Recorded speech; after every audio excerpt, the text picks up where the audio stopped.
I should be live.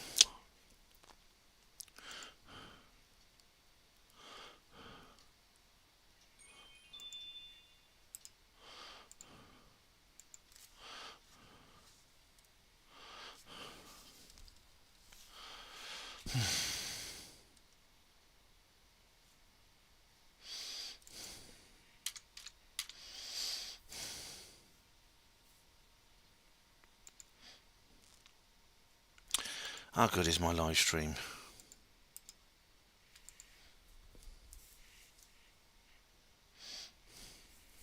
Live stream. Let me just share this. I'm just going to share this around.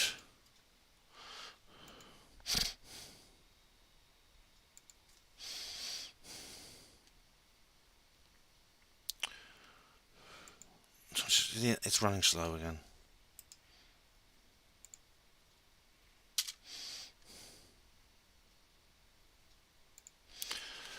Okay, so I'll just share this with a few groups. I'll put it on Twitter while I'm waiting for it to load.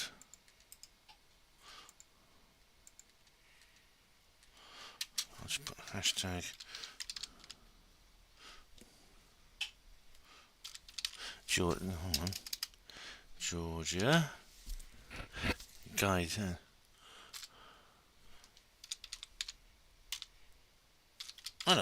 This doesn't seem to be a hashtag for it. Alright, Georgia Guidestones. Georgia Guidestones. There we go. I also put here hashtag Boris Johnson out. And hashtag CERN. There you go. Alright, tweet that. It has appeared now. I'm going to go. Sorry, I'll probably some people in chat. I'll go and have a look in a moment.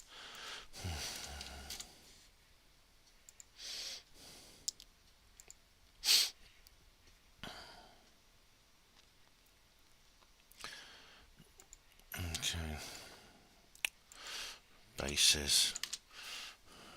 I'll just come back from the bases project. Ah, yeah.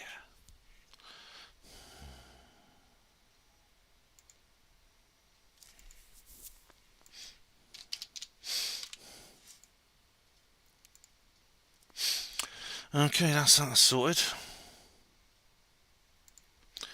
So, who's here? Hello.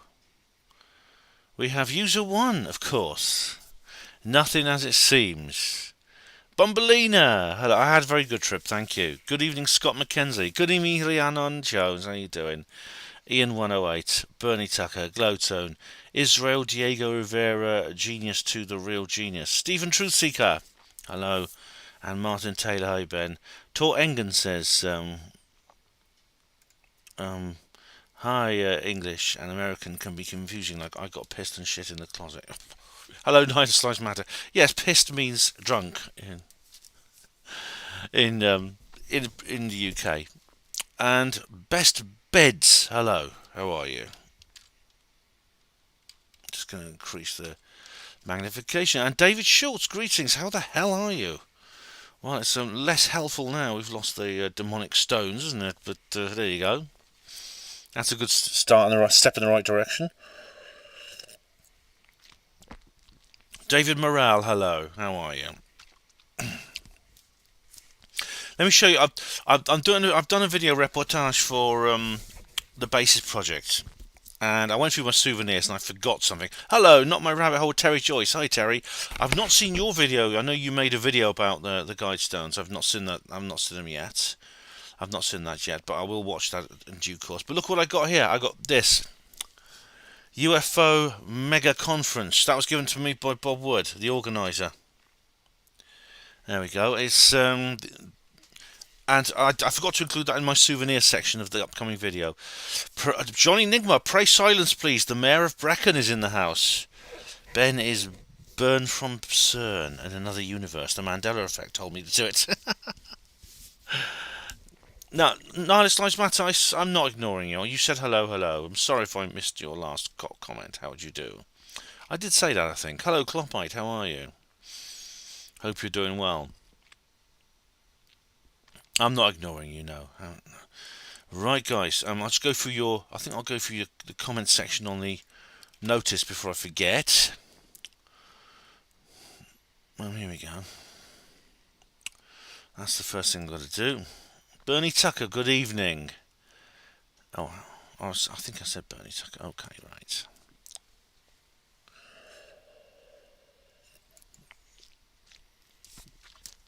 Alright. Come on. Just waiting for the page to load, guys. It's just very slow. Oh, and it seems to be taking ages. I'll go back to... Alright, no more comments since then. That's cool. Okay. Anyway, I've got some videos to show you. I can show you some videos of the actual event. There's several... Because, of course, it was recorded on the CCTV, and the GBI, the Georgia Bureau of Investigation, have released some of it. I'm just waiting for the page to load with the notice comments on. I don't know why it's taking so long.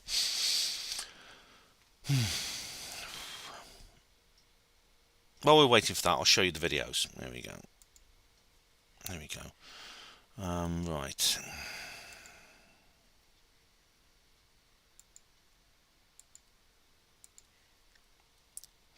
Here's one of the videos here.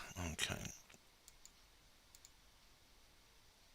Still, the player's not going. Hang on.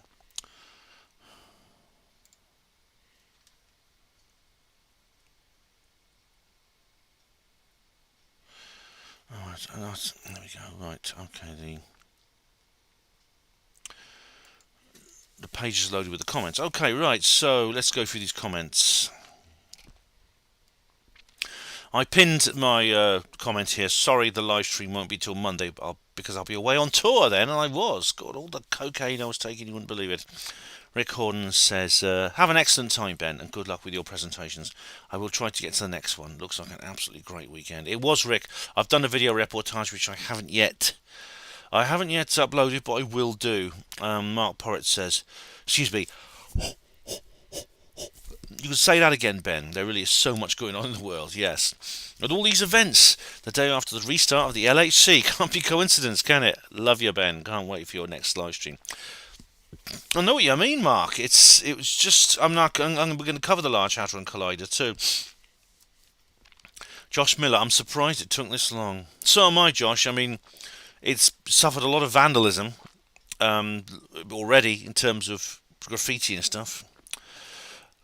Rick Horden says they must return and finish the job. Some stones are still standing. Well, they did, Rick, but it was actually they were demolished deliberately. I'll come on to that. The whole thing is now flattened. David says, like John Lennon once said, Ben, strange days indeed. Yes, legend real. Yes, Ben, a lot is going on, and significantly a lot going down. Yeah, well, the Stones are going down. Ha ha ha. Cosmic Claire says, cool. Bluebeam says, it occurs to me that Dutch farmers are all men. We need more women in farming out there. And I wanted to say, it's all your fault. Oh, well, yeah, it's dirty, sort of unglamorous jobs. The feminists are quite happy for the white guys to get on with that, aren't they? Looks like we got some spam there, and I won't bother deleting it because I'm going to delete this article after this particular video after I've done this. Excuse me. And Lizard King says, Acme TNT, pick up Ben, yeah. Only this time, you can't imagine Wile E. Coyote doing this, because normally you would just not go, and then he'd go and stand on it and jump on top of it, and then it would blow up. But that didn't. It all worked perfectly. Tor Engen, what about 7/7? Sorry, not 15 years ago, but 17 years ago. Yeah, that's weird, isn't it? Same day, July the 7th. Okay, guys, so let's have a look at this. Let's have a look at this explosion. Right. I'll just do display capture. There we go. Here we go. Yay! Did you see that? There's a couple of other angles of it. The explosion was heard for miles around. And this is supposedly the getaway car.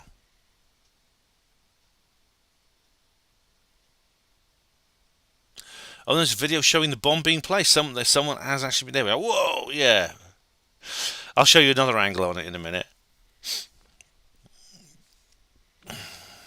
Nice one, guys. Nice work. There's the getaway car again. Let's just show you this. Here we go. I'll show this video shows bomb being placed at the Guidestones. Here we go. Feel that flutter. Oh, let's just get the ads getting out of the way. Join. Here we go. Oh, look, see, someone's running across there.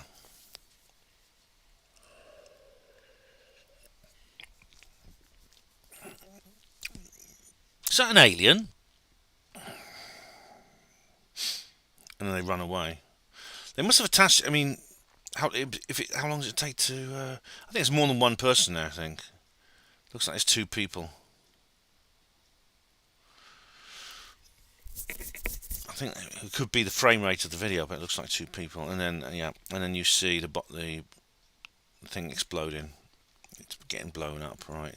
There's a couple more images here. Let's have a look.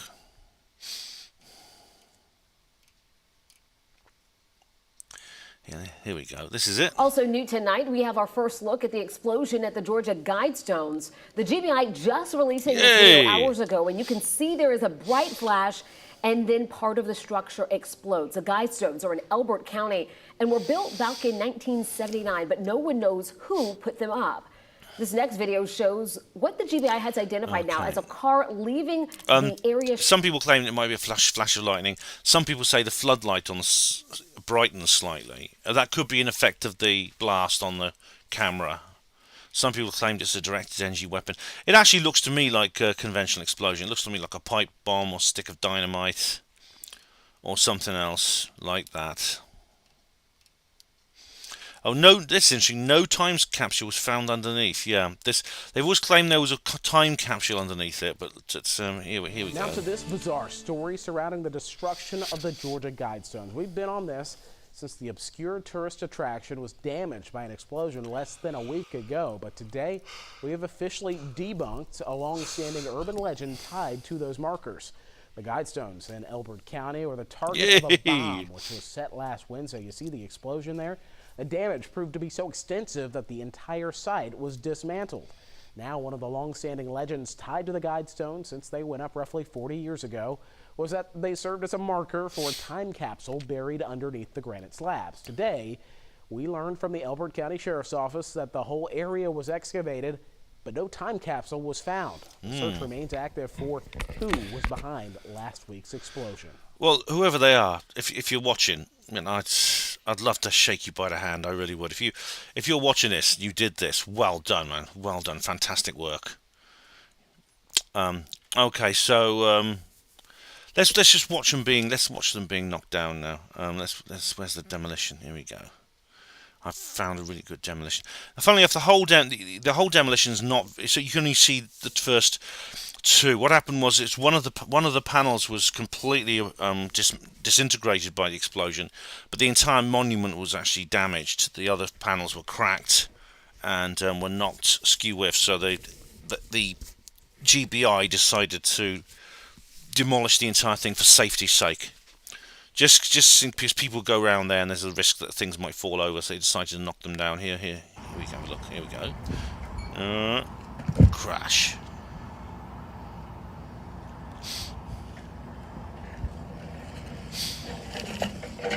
Yeah. Well, that one didn't even need pushing. It just see. It was very dangerous. It was teetering. There's no video of the other two being knocked down, of the other two panels being knocked down. So that's it, guys. I think. Yeah. I'll go to your comments now. Oops, no. I didn't. Oh, so I didn't show you the. I didn't show you the bloody video. Hang on. Oh, I had it on. I thought I had it on display caption. I didn't. Alright guys, I'll go to history. There we go. Here we go. Where is it? Okay guys, here's the video. On Booking.com, Mark pulled off booking his flight, rental car and accommodation so... No time, no skip button.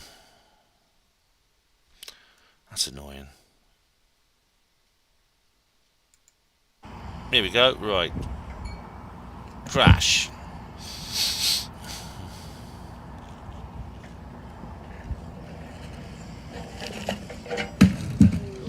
And thump. There we go. There's no other footage of the rest of it being knocked down. There you go. So I'll go to my comments now. I'm sure there's a lot of them here. Oh, here we go. Up we go. Best beds. Here we have Kloppite and Illuminati got kicking the knackers when their shitty monument got blown up. Yeah, it's something very positive. I'll come into what it actually might mean. Hello, David. Splendid Isolation. How do you do?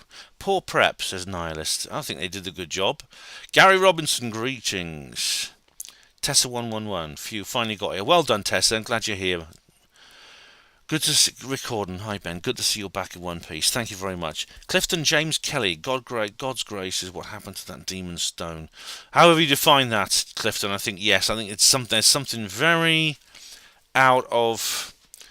There's something very symbolic about it. It's a very positive gesture.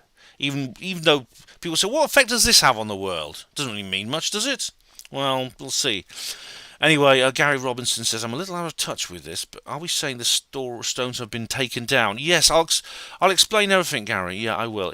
Mr. Nice says, hi, Ben. Is there a Basis 2022 vlog? Yes, there is, Mr. Nice. It's going to be coming soon. Not just yet, though. Tessa111. All those weird burnings. Rome, dead car lot in Oklahoma oil refinery. I don't know all of them you mean, Tessa. I know there's a number of food warehouses that have caught fire for some reason. Hello, Snarnock. How do you do? Is there another storm coming? Says Mr. Here we go.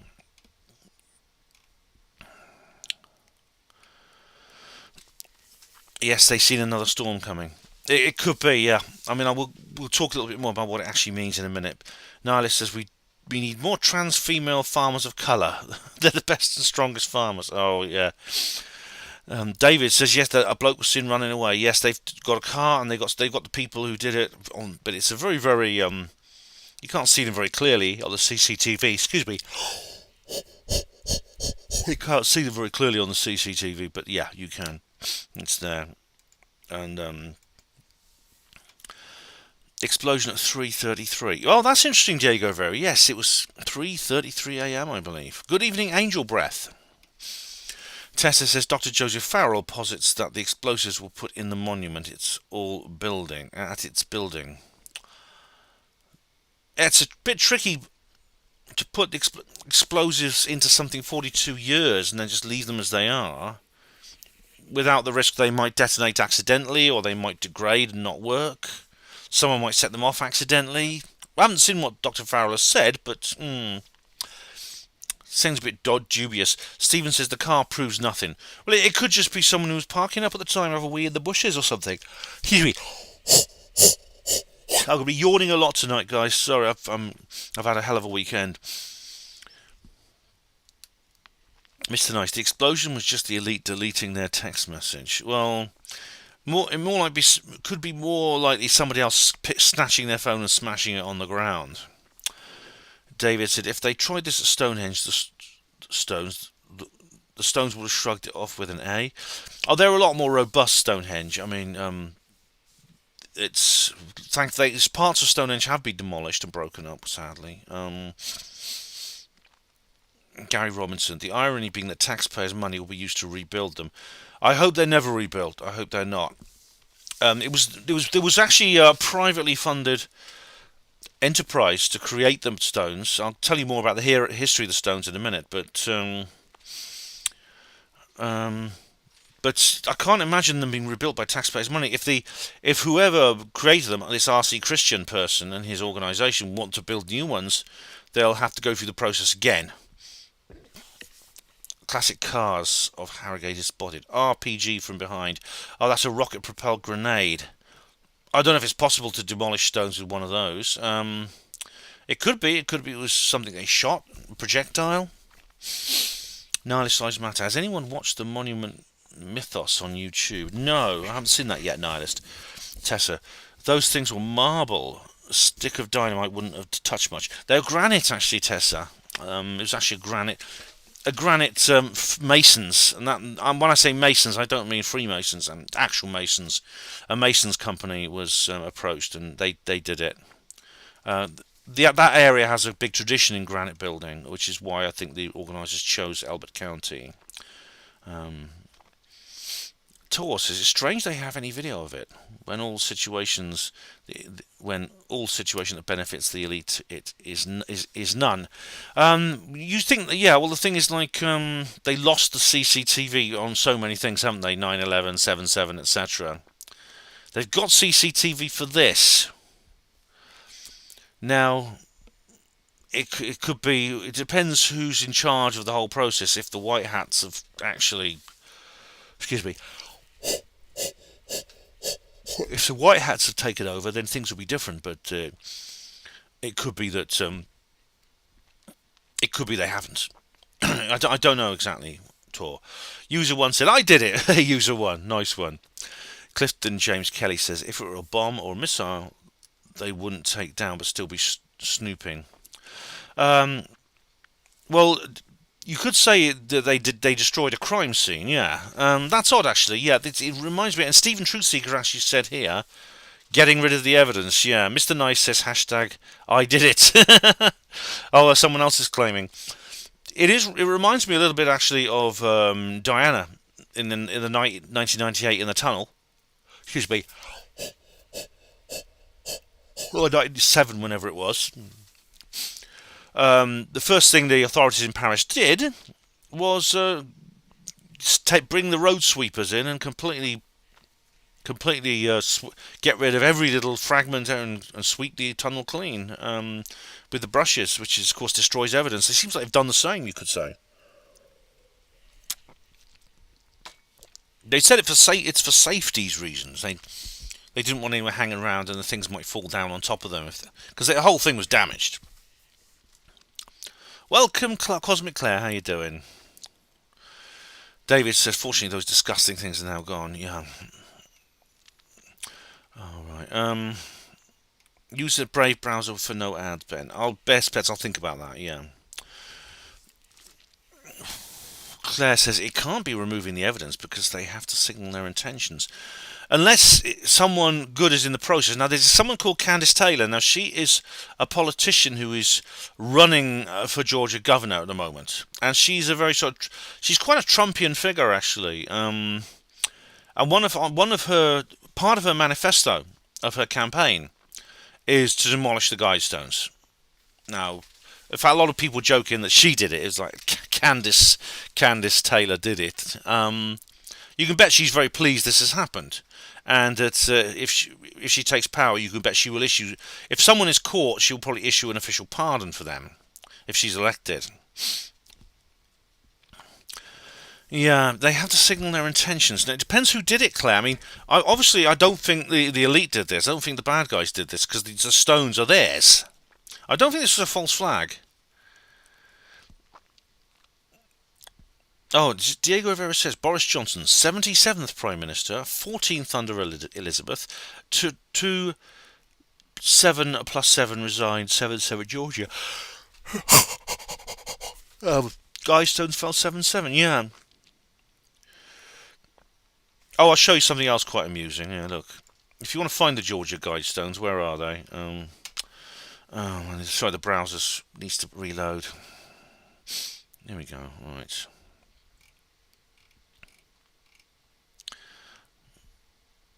Where are the Georgia Guidestones, everyone? Here they are. It's near Elberton. It's near the town of Elberton. Just Elberton is like... It's a few miles north of this town of Elberton. Roughly a few. And you go up this main road here, and there's this road called the Guidestone Road. And they've already updated Google Earth. It says Georgia Guidestones closed.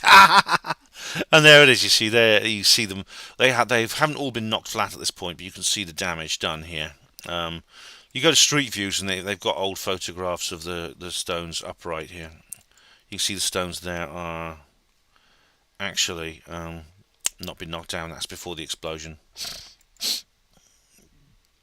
But there's the Guidestones Road. You can drive along here, and there's a car park. It's a big tourist attraction.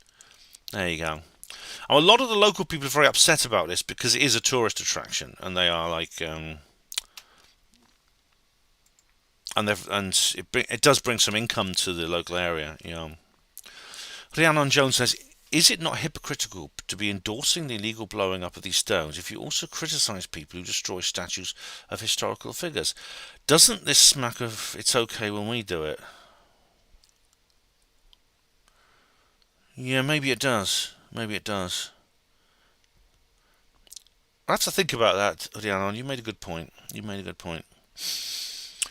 Diego Rivera, could this mean the whole system is going to collapse? I hope so. It could.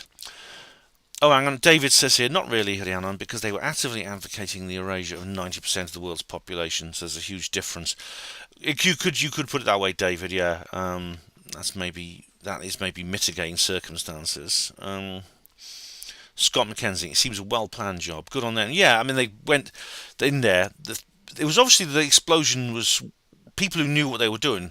I mean, if you could place you could get some explosives and just sort of like light them near the area, and it probably wouldn't do any damage unless it was a very large charge. Yet a relatively small charge can completely destroy the monument. If, for example, you drill a hole and you stick the dynamite into it, or you stick it on with tape or something, or you put it on the right way. So these people were they actually explosives experts? Maybe the police will be looking at people who maybe in the demolition industry or military demolition, things like that. Diego Rivera, was R.C. Christian stoned when the Guidestones were in commission? I don't know. Hello, evening of Calgon. And Rhiannon Jones says, again, the BLM activists would say that the historical figures they take offence to are actively advocating for slavery. Yeah. I don't know. It's a tricky one, that, Rhiannon, yeah. Hello, Jason Gavea. Claire's put a link into an article here. I'll get it open. I'm just going to refill my glass while that's opening. Far right called US Stonehenge satanic and cheered when it blew up. What? I suppose, maybe it is. Your point of view is that, like, neither seem to like statues. That seems to be the point. Whichever side you're on, people don't like statues. Obviously, like people like Diane Abbott have run on. They probably criticised Candace Owens. Yet not Candace Owens. Oh, criticised Candace Owens, absolutely.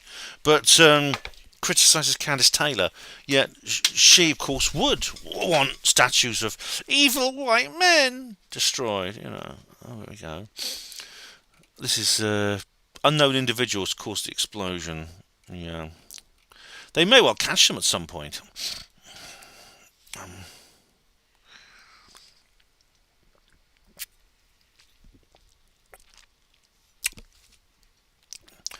Jason Gavea, the standing stones in Avery are well worth seeing, yeah. It could be a declaration of war. Yeah, maybe it's probably when in a wartime situation that does happen, doesn't it? People say, well, we'll do that to them and we don't want them to do it to us. Snarlack says, I wonder what people think of that evil horse statue outside Denver Airport. Yeah, I mean, maybe that one should be Lucifer, the evil demonic horse. In fact, there's so much at Denver Airport that I don't like. It gives off a bad energy. They have erased the. They have actually obliterated the paintings. Those evil paintings. There were power cuts in the local area when this happened, says Stephen. Yeah, it's possible that there was damage to the explosion damaged power lines. It could be. Yeah, it depends where they were. Erasmia Vozikis, hello, my Greek friend. How you doing? Yeah, no time capsule was found. They've actually, I think they've broken the stones up and moved them out now, and they dug in the area. No time capsule was found. Crazy John said it's probably a lightning strike. No, that's an explosion.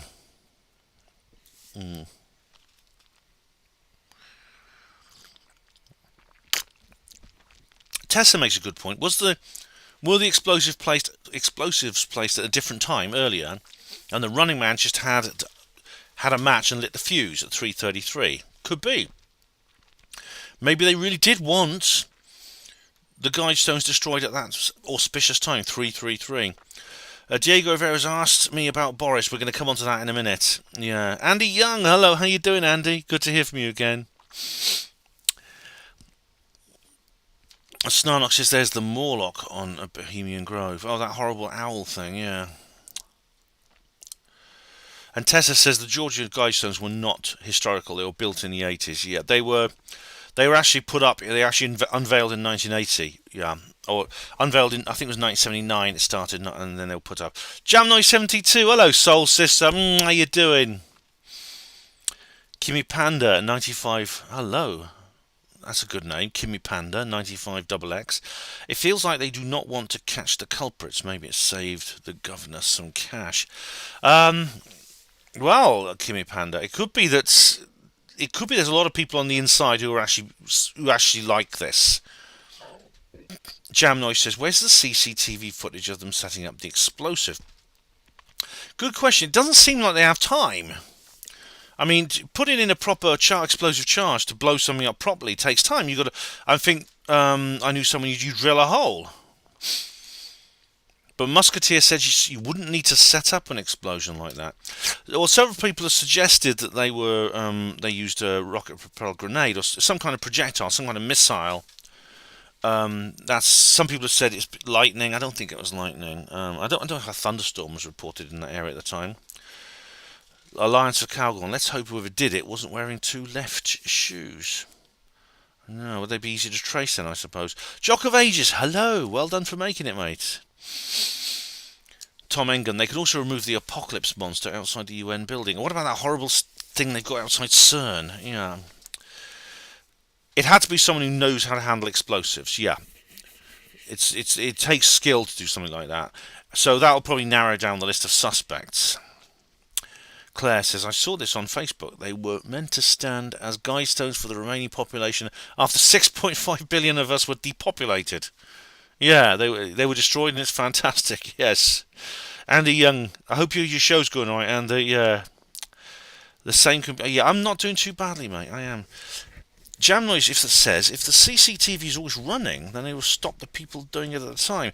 It depends, Jackie. They may have been able to sneak in and look innocent, and no one really raised the alarm, unless the people behind, the people sitting watching the CCTV thought, "Oh, are those people? They're going to blow it up." And someone said, "Wait a minute. Let's not jump to conclusions." And maybe there was some collaboration within the authorities. As Stevens pointed out, and the knocking down of the Guidestones could be interpreted as the destruction of evidence. This was an inside job, Jackie. Yes, could be.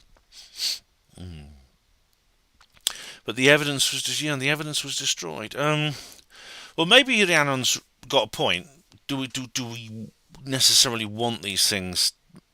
I mean, I understand the symbolic nature of their destruction. I mean, maybe in this time, in this wartime situation we're in, maybe it is a good time. However,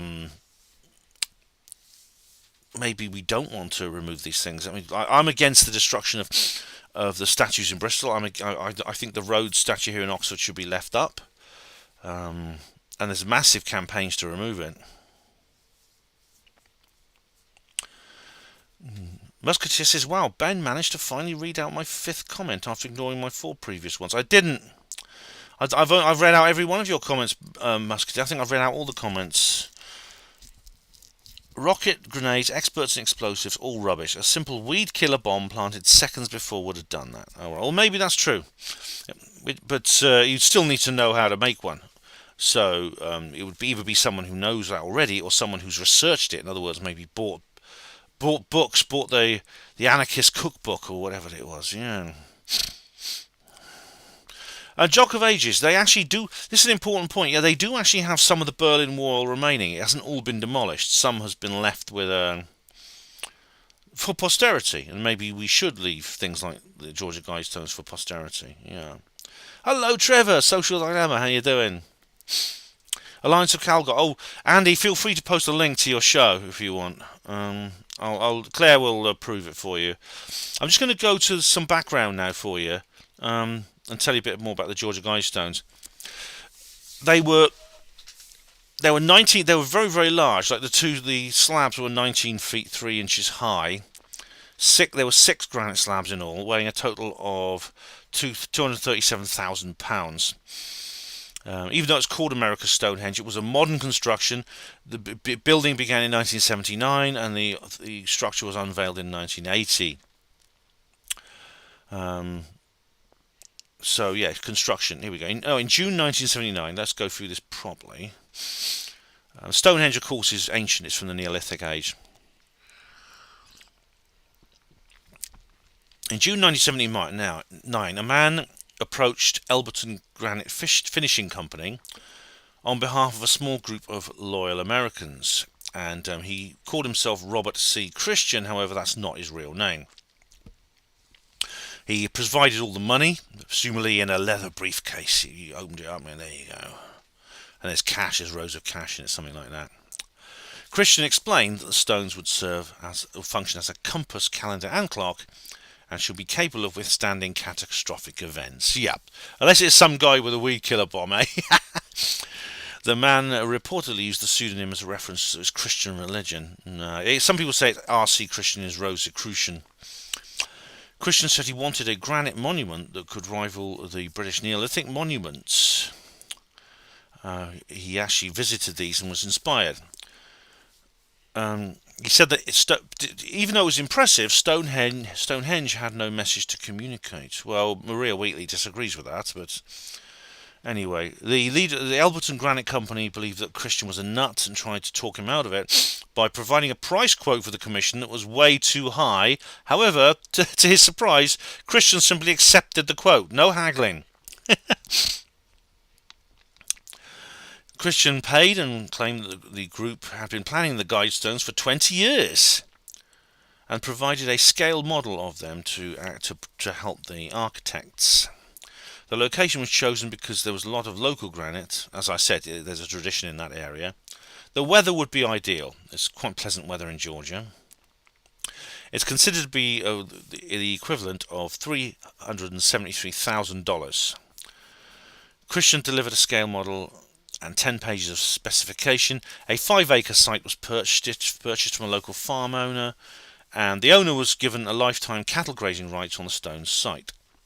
And the monument was located off Georgia State Route 77 on a road 7 miles north of the city of Elberton, on a road now called the Guidestones Road.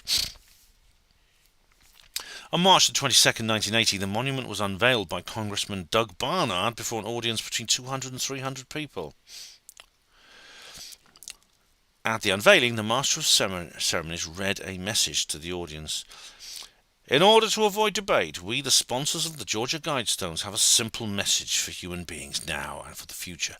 We believe our precepts are sound and they must stand on their own merit. Christian later transferred ownership of the land to the Elbert County. In 1981, barbed wire had to be erected around the monument to keep the cattle out. And the same person actually published an anonymous book called Common Sense Renewed. Oh, right. I see.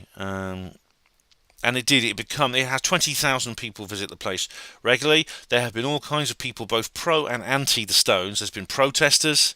There have been worshippers, New Age kind of meditators have been. You get like this is why I'm against I bet the Brahma Kumaris people went there and meditated. Ugh.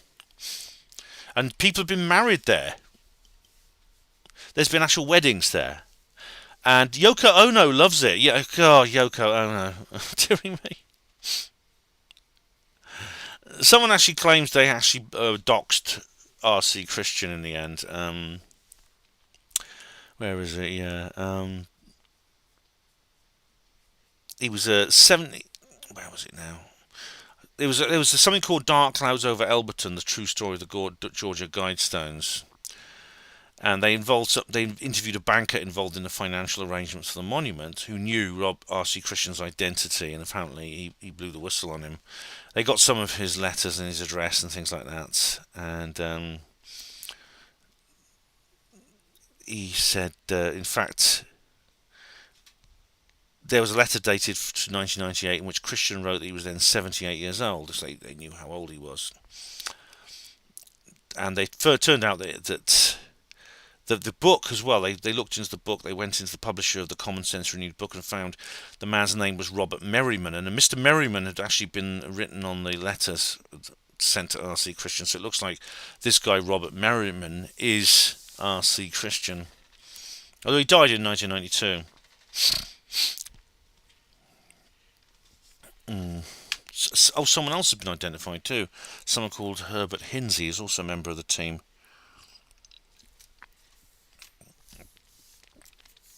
Here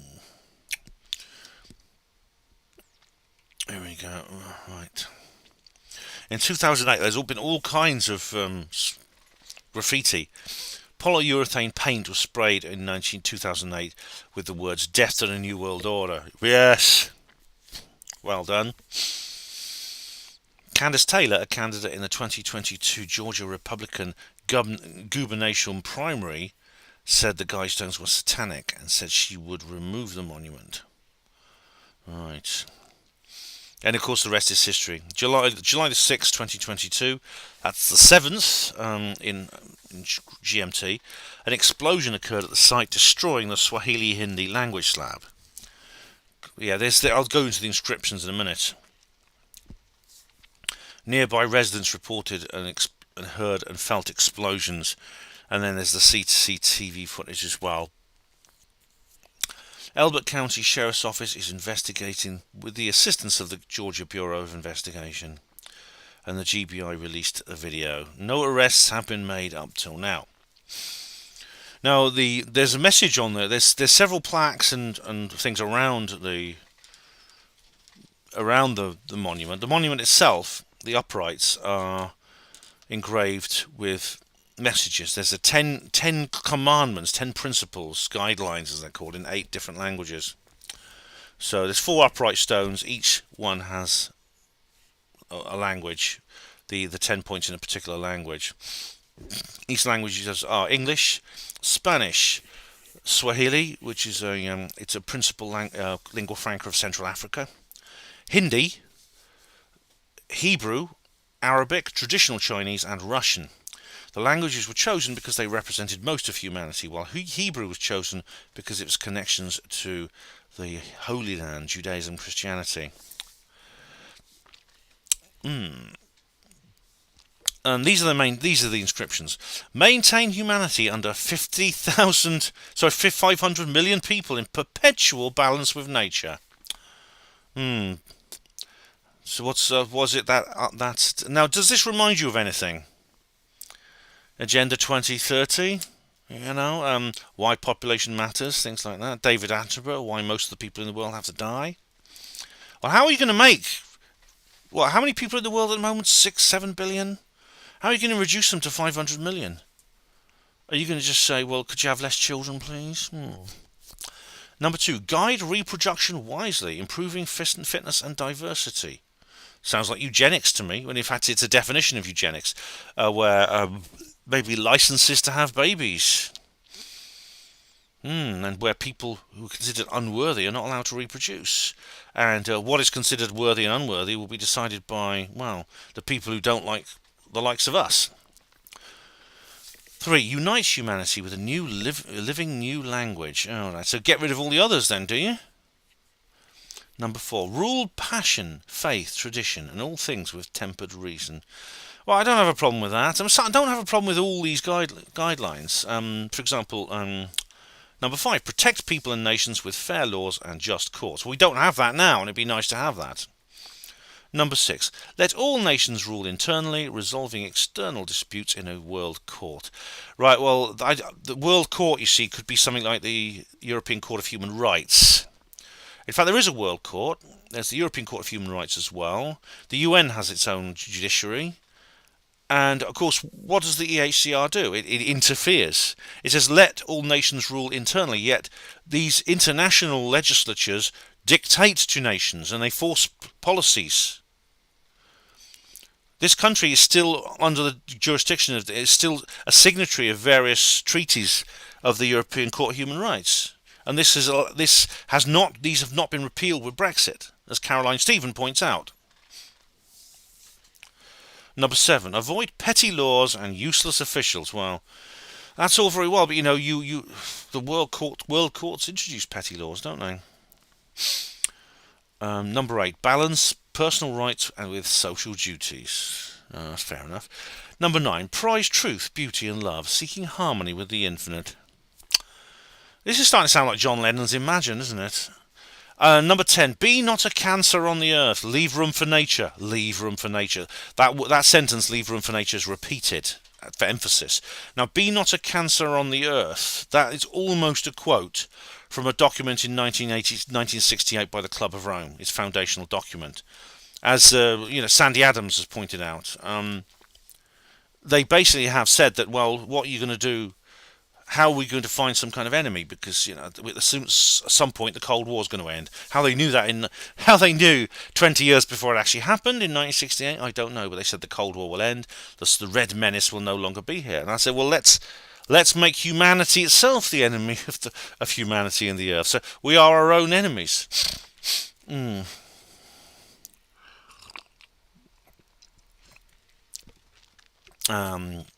A few feet to the west of the monument, an additional granite ledger has been set level with the ground. The tablet identified the structure and the languages used on it, and listed various facts about the size and weight and astronomical features of the stone, the date it was installed, and the sponsors of the project. It referred to a time capsule buried under the tablet, which is not there, but blank spaces on the stone intended for filling in the dates on which the capsule was buried and was to be opened had not been inscribed. Well, yeah, and it says during the removal of the monument in July 2020, the officials dug 6 feet down underneath this tablet to check for the time capsule, but nothing was found. The text of the explanatory tablet was somewhat inconsistent with respect to punctuation and the misspelled word pseudonym. The original spelling, punctuation and line breaks in the text have been preserved in the transcription. Yeah. At the top centre of the tablet was written, the Georgia Guidestones, centre cluster erected March 22nd, 1980. And then underneath the words, let these be guidestones to an age of reason. Around the edges of the square were translations of 4 ancient languages, 1 per edge. That's the square top, the capstone, I suppose. Starting from the top and proceeding clockwise, they were Babylonian in cuneiform script, Classical Greek, Sanskrit, and Ancient Egyptian in hieroglyphics. On the left side of the tablet was a column of text, metric conversion added. Right.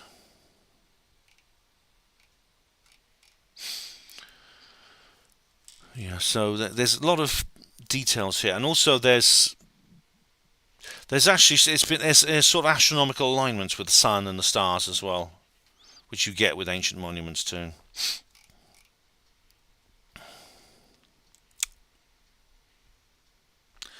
They talk about the Guidestone languages,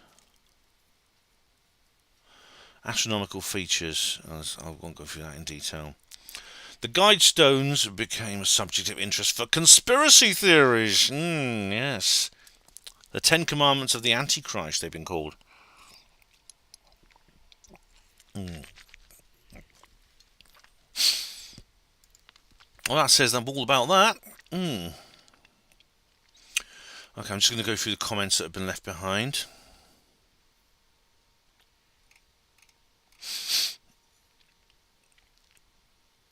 Oh, there's been plenty here, which is nice.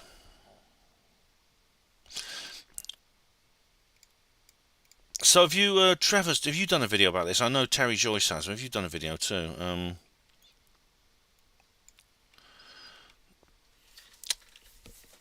Jam Noise 72, I'm glad it's gone, yeah. The vibes have changed for the better. Well, that's a good point, isn't it? Yeah. Djokovic says you'd like to buy a piece of it. Well, you could find out what's happened to the rubble. And I bet some of it's already on eBay, actually. Steerpike, hello.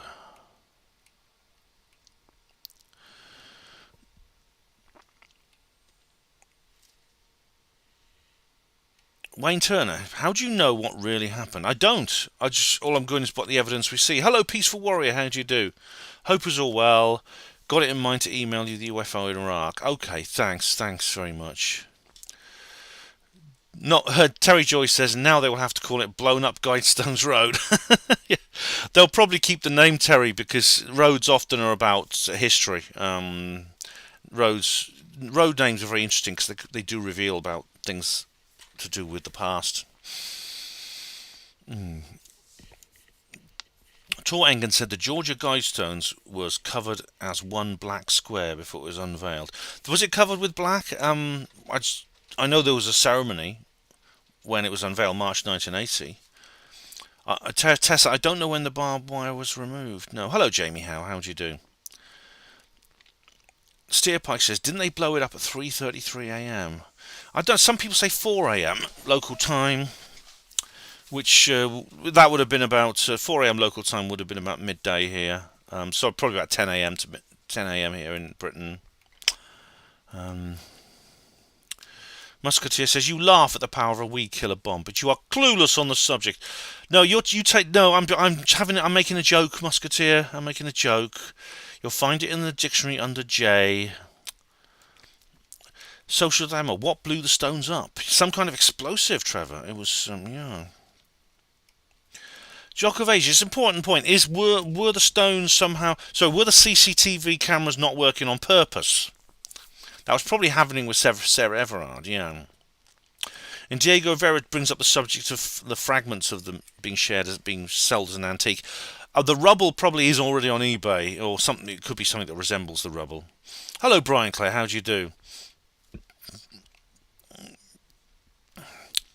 And Tessa says Elbert County, Georgia, could sell the bits. Yeah. Erasmus said, could it have been a directed energy weapon? Whatever it was, a pro did it for sure. It looks to me like an explosion. There's none of the dustification you see with the World Trade Center, for example. Rick Horden said Logan's Run. Oh, that's a good film. Yeah, that's an interesting film, isn't it? Hello, Welsh Ripper. How you doing? Frank Triggs says the CCTV footage showed floodlights get real bright just before the explosion. Could have been a lightning strike or a directed energy weapon. It blew at 3 minutes 33 seconds past 4. Oh right, so it's 4:03:33 seconds. That's still the 333 thing, isn't it? But could have been a light. See, you do see the light brighten, but is it just before or during the explosion? It could be an effect of the explosion. You see. Samantha O, hello. Logic Before Authority has a good video showing it was lightning that exploded the Guidestone. Well, I'll check that out, Samantha, but I mean, was there a thunderstorm in the area at the time? Why have they not been hit by lightning before? Erasima said the people said their homes shook. It depends, an explosion couldn't, if they're close enough, couldn't make people's homes shake. I mean, that would have made a hell of a noise and a vibration.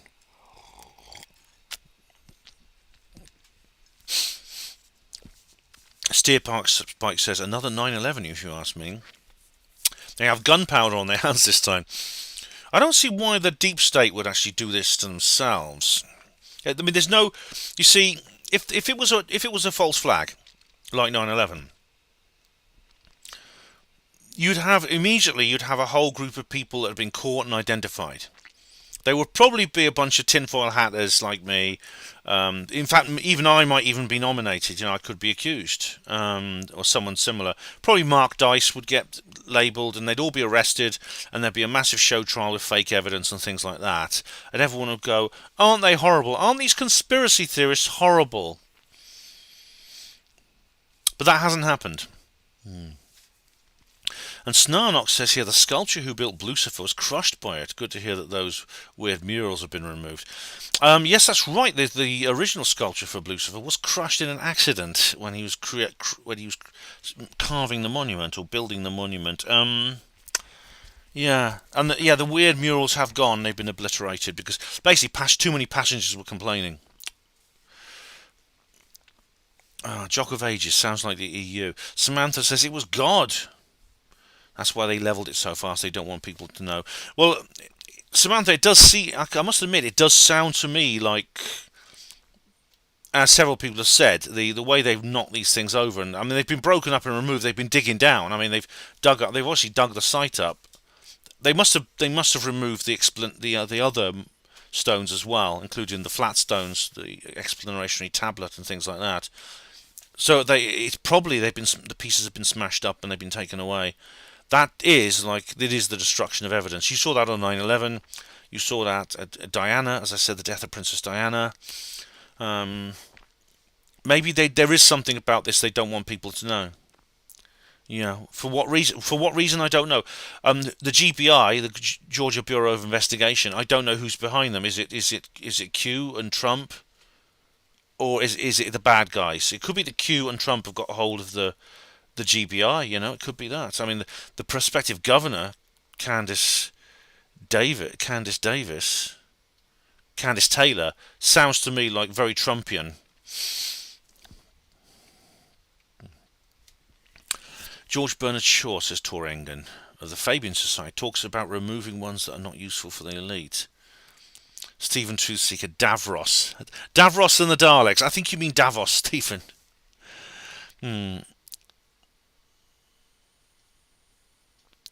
Rhiannon says, I'd like to think everyone agrees we should leave room for and be respectful of nature, but the issue is how do we do that? Yeah, Rhiannon, I mean, you see, they do this. This is the trick they use. They appeal to sensible ideas and ideas that people will be sentimentally attached to. I don't like to see damage done to the natural world.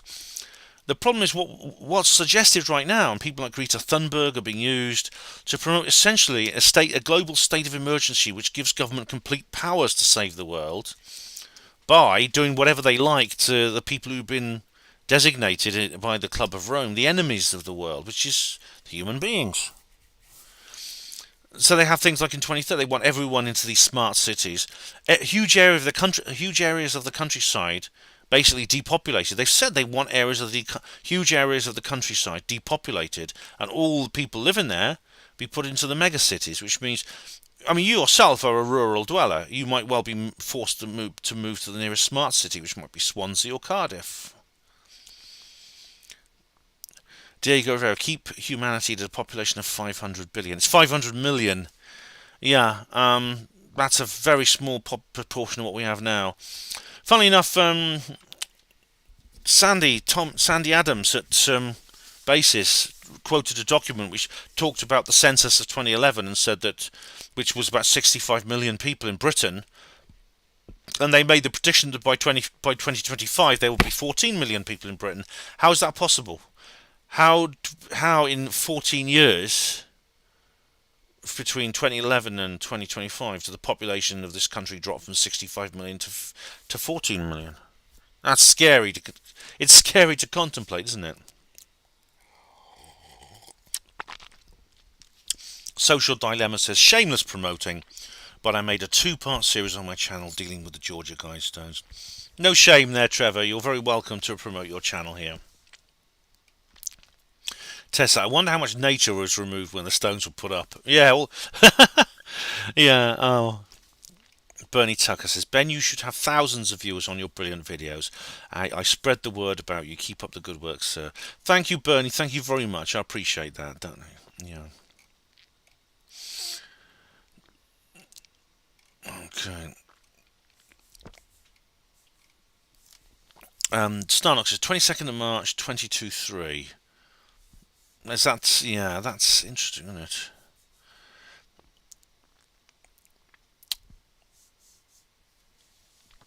Where are we now? Okay. Erasmia Vozikis says, Ben, have you got any interviews coming up soon? Yes. There's a Panmo radio show on Thursday with an interview. I've got a couple of little interviews in my upcoming videos. Yeah. Snarnock says, Fishy Sunak has the same smug smile that Boris has. Yeah, we'll be talking about Boris in a minute. Welsh Ripper, just blame the Russians. Yeah. Terry Joyce says, my full podcast about the Guidestones is on Spotify, Anchor, Apple Podcasts. The explosion has caused so much political dissent in the US. Yeah, Terry, feel free to post a link, Terry. I do sub to your channel on both my accounts. Claire says something interesting here. The reason the floodlights got brighter when the explosion went off because of a massive piezoelectric discharge from the granite, and it was broken. That's a good point. Yeah, just shock waves can produce this, called piezoelectric, which literally means electricity from pressing, which is basically where mechanical forces can be turned into electric current. You have piezoelectric material, like if you push against something, there's piezoelectric material. The latest wind generators are basically piezoelectric panels in houses, which simply generate electricity from wind. Watches can generate piezoelectric effects from the movement of the watch, and it's probably something like that. Yeah. David Schultz has made a good point, and Maria has talked about this as well. The real America Stonehenge is also known as Mystery Hill and is in the town of Salem, New Hampshire, and it could be as old as 4,000 years. Yes, it's roughly symbolic with the Europe. It's roughly what's the word? It's the same time as the European Neolithic, and the funny thing is, it's very similar. It's very similar in style to the stones in Britain and other places in Western Europe. Now that's very odd. The Mystery Hill, and I know Maria Wheatley has talked about this. It's so like the constructions on the other side of the Atlantic. Yet, technically speaking, the native peoples of these two continents had no contact. Frank Triggs, yeah, we've been through the CCTV, that's right, yeah. Social Dilemma is going to make some shepherd's pie, right. And Terry says quite rightly, there's a Republican politician, Candace Taylor, who's used the Guidestones in her campaign. Yeah, Candace spelled Kandiss. She's this very Trumpian type quite glamorous young woman who wants to be governor of Georgia. And, yeah. Snarnock, Thomas Barden Reese's YouTube channel has been removed. Oh, right, well, has it? Alright, let's have a look. I mean, I've always doubled up all his links on Odyssey anyway, but is it? Oh dear. We'll have a few words of Clive Hamilton now. As leading proponents of the global warming hoax, give them a call and ask them if they're... Thomas Barden Reese, let's have a look. Oh, he's got a new channel here. It's Thomas Barden Reese 2. He's got a backup channel. Doesn't have any content. What happened to the original? Yeah, I can't see the original one. I think you're right. I think he's gone. There's several videos of him on other channels, but there's Kevin Logan's Descent of Manosphere video about him.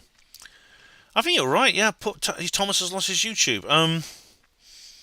Well, luckily all his videos are on alt tech very wisely, and all my notices where the shows where I'm with him are doubled up. I double them up on the links for the alt tech as well. Stephen Truthseeker, they could sell the rubble as moon rock. Frank Triggs says there are several types of dews. Electric discharge is one type. It could, well, if there's evidence for it, Frank, it could be a directed energy, yes. Musketeer says, "Oh, I'm not going to read your bollocks, Musketeer. All right, you're doing the Steve mumbling about. Oh, you're making out I'm not reading comments. I was following up on my previous comment. That's 8 out of 10. Hang on, shut up. A weed killer bomb is simply a mix of weed killer and sugar. Yeah, but it has to be made properly. I mean." Funny enough, if you watch the Skeptic video called BBC Conspiracy Road Trip 7/7 Bombing, I was asked to take part in, I don't know if it was that one or the UFO one, but this was by the BBC. Andrew Maxwell, the comedian, takes people on a supposed conspiracy theorist on a tour where their conspiracy theories are supposedly debunked. Tony Topping went on it, Frankie Marr, Darren Perks, several other people went on it. Charlie Veach, of course, went on the pilot one. I was asked to take part in the follow-up series. That's there were 3. There was one on creationism, and there was one on UFOs, and one on 7/7. I presume I was either meant to be on the UFO one or the 7/7 ones. I politely declined. I wasn't actually that polite, actually. But in the 771, they explain how you can actually make a very powerful explosive from simple household ingredients. That's true. If you have the right material, the nitrates, and something like that, you can do it. And a lot of normal substances contain this. However, they made it clear that it's not something you don't just mix these things together. You've got to do them properly. Yeah. So, Terry, feel free to post a link if you want, Terry Joyce. That's absolutely fine. No, but Musketeer, I'll say this once more time. I have not skipped over any of your comments. You're just making this up the way Steve Mumbling does. It's your latest hobby horse. Tell Ben he's not reading our comments. Tell Ben he's deleting our comments. We know he's not, but we're still going to do it. Yeah. Welsh Ripper says it was definitely a plane because they found a wheel in Kentucky. I don't think there was a plane involved, Welsh Ripper. No, there's no plane that can be seen. Julie Phelps, how you doing, Julie? I met Julie at the weekend. Alpha to Omega Beyond the Matrix, Julie Phelps. How you doing? Julie says, we were told it was an air dragon, which was quite a surprise to us. What's an air dragon, Julie? Is that a form of explosive, or is that something else? It was lovely to see you at the weekend, it really was. And Steerpike says, a sign to all their chums that the time is now. FF all over, if you ask me. It could be a sign to the good guys, the white hats. It may be symbolic of something good happening. Scott McKenzie, the Illuminati may want a cut of the money. A drone or missile, maybe. I don't know, yeah.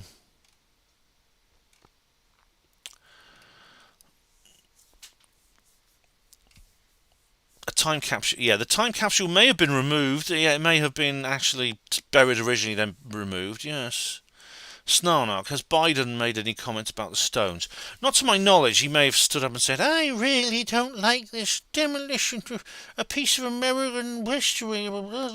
Bear with me a moment. Claire, the Davos clique blame innocent people for eco-damage, but they're the ones who do it. Yes. For example, Bill Gates' famous equation never involves him. I mean, I don't know how much I can say in community guidelines here, but Bill has this equation which includes population when it comes to environmental damage. Yet, why doesn't he volunteer to go first? Why is it only other people who have to do this? Why doesn't he set a good example? Musketeer, it was Hutchinson. Do you mean the Hutchinson effect? I don't think so.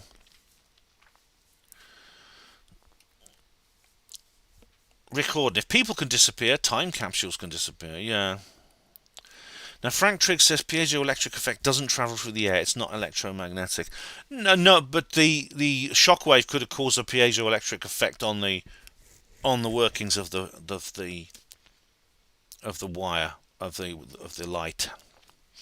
Contemporaneous. Thank you, Nihilist Lives Matter. I'm glad someone sounds sophisticated in this chat. Groove Dodger thought it was strange how directional the blast was, like a shaped charge. It could be, yeah. You can actually do this. The military actually have explosives that could be deliberately made into these kinds of things, and you can get them. Yeah, I'm sure you can get these things. Steerpike says TBR's quit the internet. I thought he'd been quiet lately. I actually wrote to him a little while ago, and he said he was. Well, I won't say exactly what he said, but he did say he was taking a break of some kind. So I hope he comes back, because I like TBR.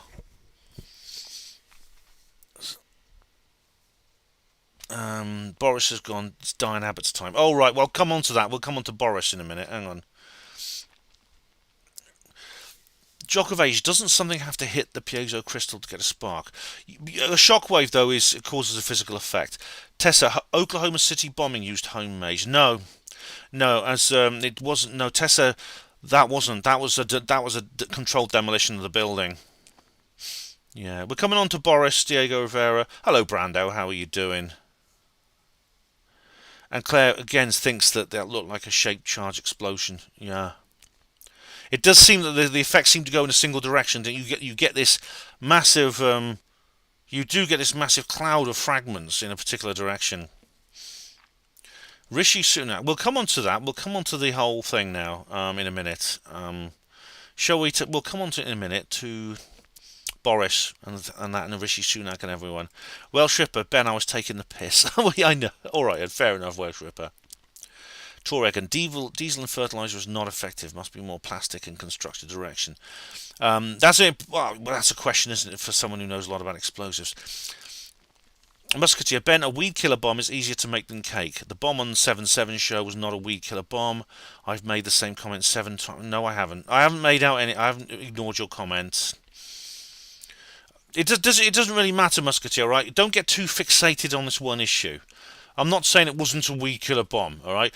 I'm just saying that it could have been that, or it could have been something else. I'm guessing right now it's someone who at least knew what they were doing. I mean, I wouldn't be able to do something like that. If someone said, "Could you go and blow up that monument?" I wouldn't have the tiniest idea what to do. I wouldn't. Oh, Julie Phelps says here, an air dragon is a form of dragon and an elemental living being. Thus it would appear more as a lightning strike, but is much more than that. Well, Julie, if that's the case, I feel a lot of comfort for thinking that elemental forces and elemental beings are actually assisting us now, and they're actually saying, as to quote Michael Glickman, we just can't let this go on. We've got to do something. I get a lot of comfort for thinking that the elemental living beings are on our side in this. Diego Rivera, we're not going to cover the heat wave tonight. If it goes on for a long time, I'll come on to that. Yeah, I will. All right, Frank Triggs. We're now talking about piezoelectric effects. Steerpipe, we are going to move over to politics now. All right. Frank Triggs, there is actually evidence of someone going near the stones. You actually see people in the area at the time, according to the CCTV. I think there's 2 people, but funny enough, you don't see them very clearly. Welsh Ripper, the Pentagon, right you are. I thought you said Kentucky. Oh, are you taking the mickey again? Groove Dodger says, there's a weird anomaly on weather radar maps last night. About half of Sweden covered by a perfect circle centred on the Swedish Space Centre. All right. Brando, is Stonehenge next? God, I hope not. Stonehenge is something different. Stonehenge is a pre-Illuminati construction. David, out of interest, did my ANFO comment not show up for you? Censored, maybe. I haven't noticed any held back for moderation, David. Anyway, let's go on to another subject now. Let me just say out of the when it comes to the Georgia Guidestones, and this will come when we come on to the Large Hadron Collider. I'll come into this in more detail, but is there some kind of gesture, some kind of enormous symbolic moment that says we're now on a different timeline?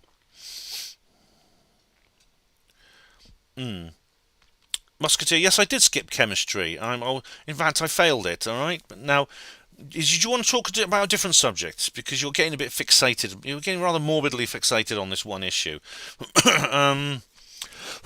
But is this a symbol that we're now on a different timeline? Is this? It's kind of like the white stag. Who remembers the white stag of Bootle? Lisa Cry Freedom did a huge amount on this. It happened a few months ago. Okay, and what happened was a few months ago in Bootle, Merseyside. Lisa's actually not in chat at the moment, but she did loads of this on her show. Red Ice covered this as well, and Millennial Woes, and they all covered this. A white stag was seen running along the streets in a town. And Frank Trigg says, yes, the police shot it. Now, RSPCA, they phoned the RSPCA, the police, and said, what do we do with this? And they said, leave it alone, it'll be all right. It'll just run around for a while, then it'll find its way out of town. It's obviously got lost. The police then went and shot the white stag. And as we've explained, and as Lisa talks about, the white, it seems symbolic because the white stag it's a huge, it's very, very important in terms of mythology, indigenous British mythology. It appears in Shakespeare. It's associated with Herne the Hunter, who was a figure from of Shakespeare that seems to represent Cernunnos, which is a Celtic god. Yeah.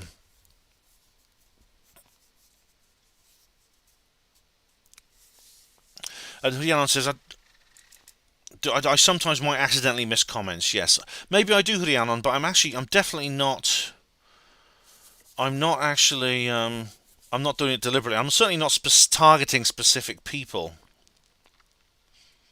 I'm not targeting specific people. That's one thing I can promise. I know someone's accusing me of that. Musketeer accused me of that, and he's doing a Steve mumbling. That's all he's doing. He's simply saying, "Oh, let's just say that Ben's deleting our comments when it's not true." You know. Now, someone's asking who's going to be the next Prime Minister. I'll come on to that. Yeah, the white stag. It was a devastating blow, as they say on Red Ice. They say very clearly, it's. You could say it's like the Georgia Guidestones. What difference does it make? Deer get killed every day. I mean, they get caught in traps. They get shot. You know, they get eaten. They get attacked by dogs. And a white hart. Yes, a hart is a stag. It's an old-fashioned word for a stag. And this is why you get pubs called the White Hart, because the white stag appeared as in heraldry an awful lot. Which is true. Hello, Lisa. How you doing? Speak of the speak of the devil. Or Lisa's not a devil. Lisa, we're just going into the white stag, and I just thought the white stag of Bootle was rather like the Georgia Guidestones. If anything, it sounds to me like a retaliatory strike against the same forces that killed the white stag. They didn't kill the white stag because they wanted it's a deer, let's just shoot it. And of course, what's it different? What difference does it make? Of course, deer are a lovely creature. I'm sorry when they get killed. So what's good timing? Yeah, Lisa. Someone said they've mentioned it's after CERN, just after CERN restarted. It happened just as on the anniversary of the bombing in London. The stag wouldn't have hurt anyone. They avoid human contact, deer. But it's almost like the police shot it. They shot the stag. They shot the white hart. And the white hart's associated with the Plantagenet bloodline, which is basically where the Tudors took over as well. Frank Trigg said the white hart appears when evil is in the land, a symbol for the knights to fight evil. Well, I think Cosmic Claire knows this very well, but the white stag appears in the final scene of The Lion, the Witch and the Wardrobe. They hunt the white stag, the kings of Narnia. And funnily enough, by hunting the white stag at the end of this amazing story by C.S. Lewis, they find that these children find their way back into their own world. They basically left their own world and they become kings and queens in this other land, and then they find their way back into their own land by hunting the white stag. Hello, Alex Ritchie. How you doing? Exactly, Claire. It's an important symbol of innocence. It's a symbol of innocence, empathy. It's not only a very patriotic symbol. It's a symbol of love and empathy. Yeah, love and empathy. So it seems somehow. It's a very monolithic sort of declaration to shoot it. It's like it's not shooting a stag. It's shooting the morale of the indigenous people by the Illuminati. And what was done to the Georgia Guidestones is the exact opposite. Thanks, Rhiannon. Thanks for sticking up to me, Rhiannon. Yeah, I think Musketeer is playing. He's playing a game now. I would ignore him. He is actually just pretending. He's pretending I'm missing his comments when I'm not. He's pretending I am deliberately targeting him for being ignored, which is not true. Frank Triggs, yeah, look, the pagan history. Lisa's show covers that. Though you can just get the podcasts. And yeah, Julie Phelps says it's utterly evil to shoot a white stag, a symbol of purity and sacred. Yeah, very sacred. That's why they did it, Lisa. Julie. That's why they did it. It's the very reason they did it. Snarnock mentions the savage bastards. They were steerpike, yeah. Yeah. The weird spiral. The Norway spiral, yes. That was odd. It was supposedly a submarine launched missile, but it wasn't actually. It wasn't really. Okay, so I'm going to go on. I think what was done to the Georgia Guidestones is the opposite. there's a symbol, there's an object which symbolises psychopathy, global domination, ultra control, and to see it obliterated like that is the message is that these things, this global government, this global hegemony that promotes this transformation of society is not all powerful. It can be destroyed, it can be knocked down, it can be blown to pieces, and it can be demolished. It is not the omnipotent demonic gods that they try to portray themselves as. It's a retaliatory strike for what was done to the white stag. So that's it. That's for the white stag, guys. You got what you deserve. Starner, maybe Lucifer. Yes, I hope there's no one around when it goes. Yeah. Okay, Diego, we're going to come on to Boris now. Yes, BoJo, the fall of BoJo. Let's go on to that now, because all these things are connected, and it'll all come together.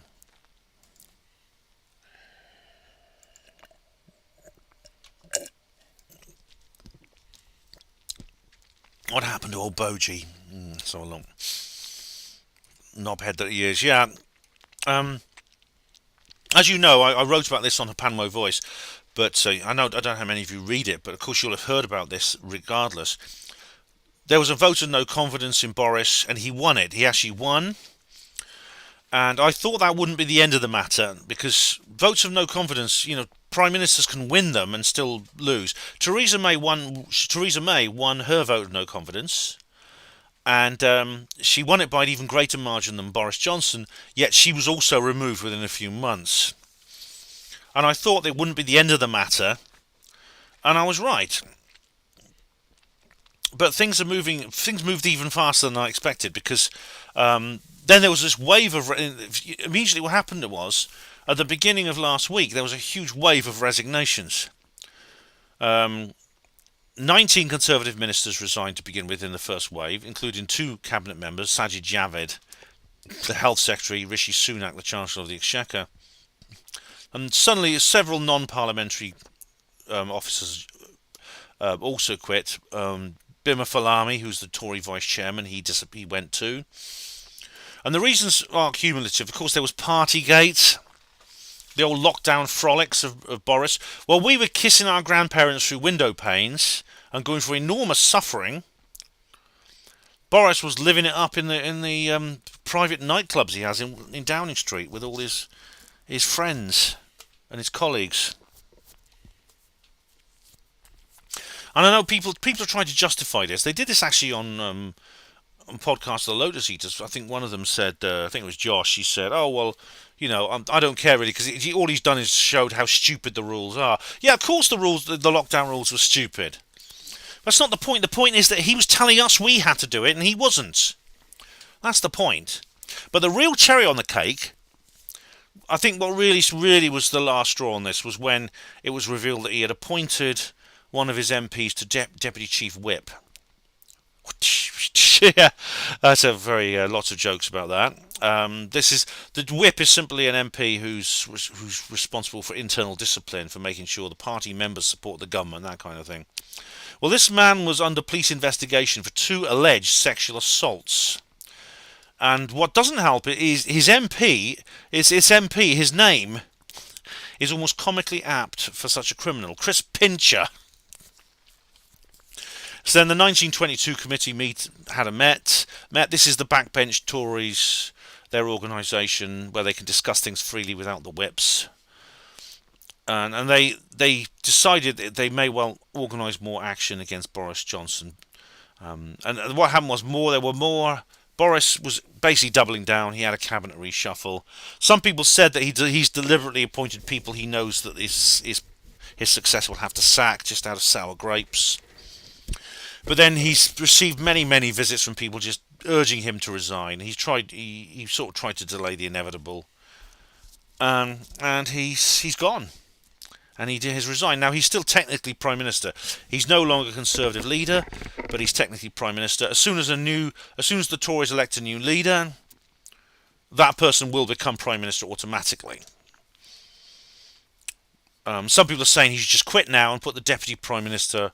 Well, I think it's Matt Hancock right now, or is it Hunt, the Hulcher secretary? But they should just let him be Prime Minister until we got a successor. But Boris is saying no, he's going to hang on till then. But it really is inevitable what happened in the end, and he did eventually agree to resign. It reminded me of Tsar Nicholas II having visits from all his friends and family in his train, saying, "Please, you have to abdicate. You have to abdicate." But he has nobody to blame but himself. Boris, he hasn't been removed by any conspiracy. Sure, I mean, I'm sure all these politicians break their own rules. I mean, Keir Starmer did, didn't he? Beergate, which the Durham police have covered up. But he must realise that he left himself open through his own stupidity and his own incompetence, his own irresponsibility. He was a man who had everything. He got Brexit done. Then he won an election with a huge majority. He had the power to do so much good for the country and for the world beyond. You know, President Trump called him. He says, "Oh, he's Britain's Trump. He's Britain's Trump." And he could have been, you see. He could have been. He could have drained the swamp, but the swamp drained him.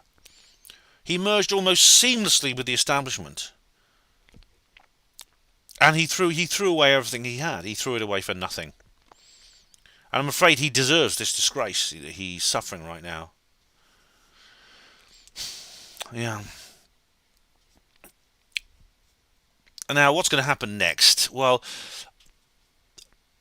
I mean, you see, I said a while ago, it looks like... We'll talk about who's going to replace him. I personally think right now it's going to be rigged so that Rishi Sunak becomes Prime Minister. It's pretty much irrelevant, actually. And, of course, if there's a snap general election, which is possible, it's possible there will be a general election very soon. I'm afraid, who am I going to vote for? I'm afraid it's back to the bad old days of politics, guys. Doesn't matter. Because if Labour get in, what will happen?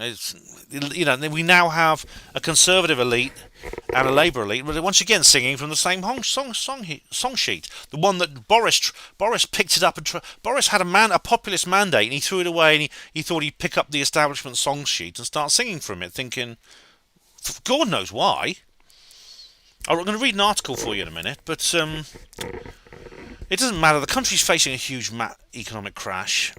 What other crises do the deep state have waiting in the wings? Are we going to have another pandemic? Is there going to be there's going to be food shortages? I think that's the one they've chosen. Is there going to be some kind of environmental catastrophe? Are the aliens going to invade? It's possible. Whatever it is now, it's a Labour government will be in Keir Starmer. Good God help us then. But then, what's the alternative? How do we avoid a country run by Keir Starmer? A country run by Rishi Sunak? Which really doesn't make much difference, does it? All the old cliches, two cheeks of the same arse. Doesn't matter who you vote for. The government always wins. All these old cliches are coming back now. It's back to the bad old days of politics. Now, I predicted in 2019, after the election, that a rejoin alliance would emerge to try and reverse Brexit. And obviously, like if Keir Starmer gets in, that's what will happen. But it's just as likely to emerge with a Tory victory too. So, unfortunately, it looks like the political forecast for the United Kingdom in the next few years looks the opposite to our weather forecast. It looks very grim and stormy. Anyway, guys, I'll read the article in a minute. I just want to go through your comments now.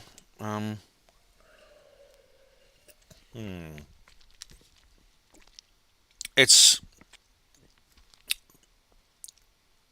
okay. So they sort of cascade as soon as I go back to the page. They will kind of sort of cascade now.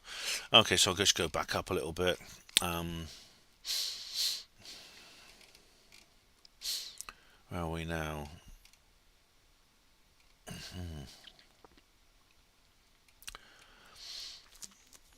Boris Johnson stands to make $5 million a year. Yeah, he's going to be fine. I mean, funny, his father, Stanley Johnson, he's written a lot of books about sort of depopulation and pandemics and things like that. He sounds like quite a sinister person, his dad.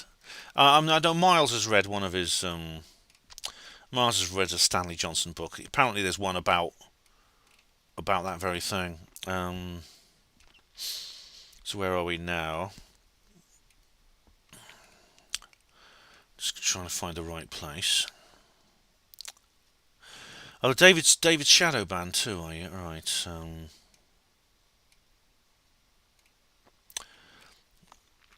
Right.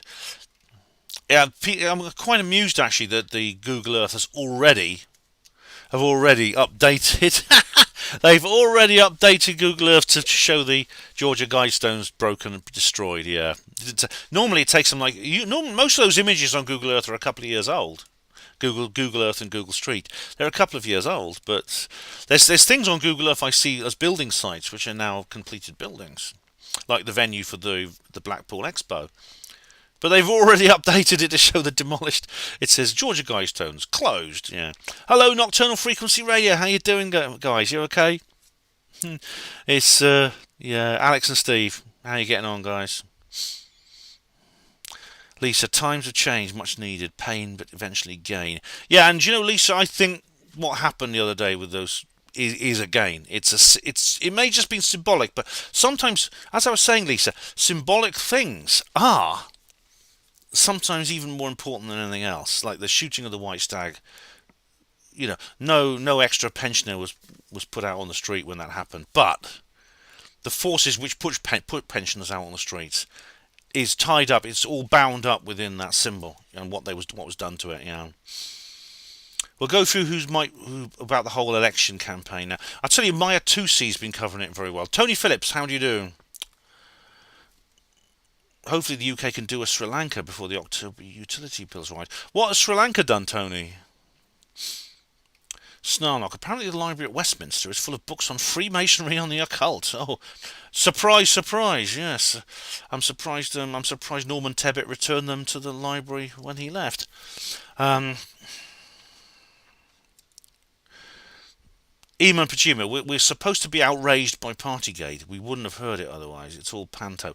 Well, we are outraged about it, Iman, but the question is, why did we hear about it? Yes, that's an I got the feeling they maybe have decided to get rid of Boris anyway, and Boris sort of like, you see, someone in Boris's position, I don't think he actually wanted to do good. That's the problem. He started out with good. He may have started out with good intentions, but then through his own idiocracy, he decided, like I say, to pick up the song sheet and start singing. God knows why. Why couldn't he have just done what Trump did? Yeah.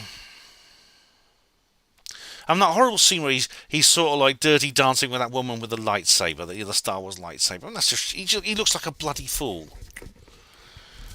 Yeah. So you've got to be, if you're in his position, you've got to be whiter than white. If you are in that, Trump, you see, Trump, he resisted the continuous temptations to abuse his authority, which is thrown in your way when you're in that position. You have to be whiter than white. All right. Could Boris do a Julius Caesar? Oh, right. What you mean, like take over? God, I don't know, man. I don't know anything about what's happened in Sri Lanka. I don't know. Has there been some kind of coup d'état?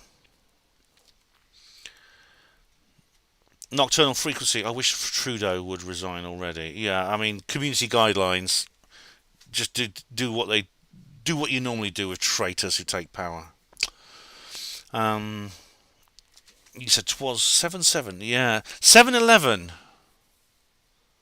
They're very key. All right. A weird. Is there something special about 7-11, Lisa? Oh, you've been in the park. Loud music, magic voodoo track, then Pizza Hut, McDonald's. Oh, right. Well, I'm glad you had fun. But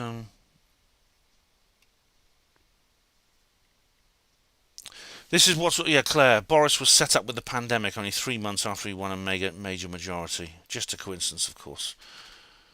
Why couldn't he have just, I don't get it. Why didn't he just say, well, I'm not having anything to do with this damn lockdown stuff, honestly. And he could have made a stand. He could have made a stand against it. He was elected by people who wanted him, who expected him to. He got Brexit done, and he was elected by people who thought he would go on to do other good things. Will Brexit be ditched? Who asked that? Someone asked that up there.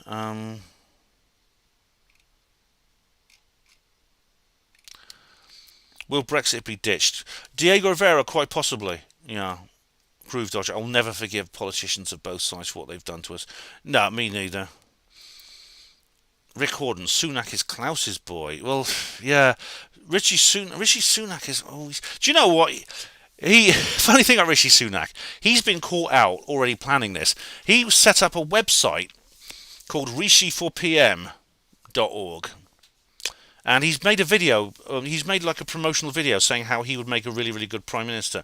But he made this video last year, and he didn't tell anyone. He kept the website private until now, and he suddenly just publicised the website and the video, and everyone thinks he's just put it up. It's all too sophisticated to have been designed in one day. And some people like got hold of the headers and they checked out where it all came from. He designed and put up this website about a year ago. Iman Padima, I'm not convinced Boris was set up. His wife was on board with the technocratic green agenda. So was his dad. Boris is a character actor. I don't think he was to begin with, Iman, but he has become that, unfortunately. Bernie Tucker, Ben, I will miss Boris. I dread who will replace him. I already miss Boris as he was when he started. I already miss... I mean, there's lots of other people, you know, the Bring Back Boris editorial in one of the papers, you know, I'll bring back Boris, you know, it's kind of build back better. It's a sort of iambic rhyme, you know, bring back Boris, build back better. But of course we can't do that. Only Boris can do that. And I miss him. I miss the Boris who was around in 2019 and before then, but he's gone. I mean, he may as well be... He may as well have been killed. Maybe he was, and the guy we got now is a clone. Della, hello Della, how you doing? Hey mate, very late to this broadcast. Can you please say this out loud in your kind voice? It's all going to be okay, Della. You have lots of friends who love you and will support you. Chill out. Well, Della, whatever the problem is, I hope you get it sorted. I mean, I do hope it will be okay. You do have friends. You do, yeah. Chill out, Della. Good luck. Snarnock says Boris was head of the Oxford debate. Sazi. What, the union, was he? Steve, hey Steve. Steve of Nocturnal Frequency, how you doing? Alright, I'm gonna have to go through a few of these comments. Sorry, I'm gonna have to skip just a couple of them. Steerpipe, get rid of those guide stones on Shugal Earth. Imagine a boot stamping on a human face. Oh, Frank Trigg says Sri Lanka overthrew their government, stormed the palace, etc., burned down the politicians' houses. Well, that's all very well, but the problem is what usually happens is very similar politicians replace the ones they've just ousted.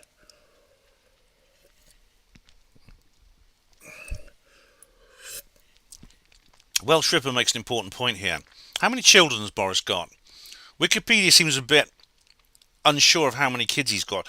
He does play around a bit, doesn't he? For a sort of like chubby, misshapen old git with scruffy hair, he certainly seems to be a bit of a ladies' man.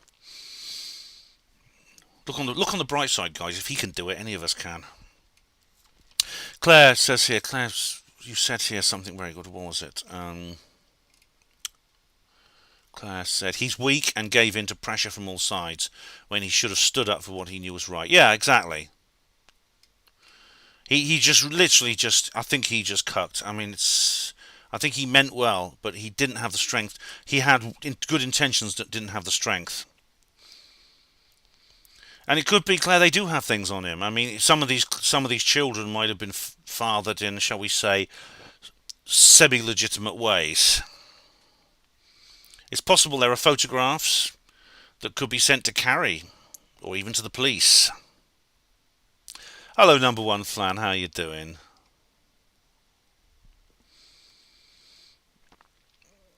So he's gone now.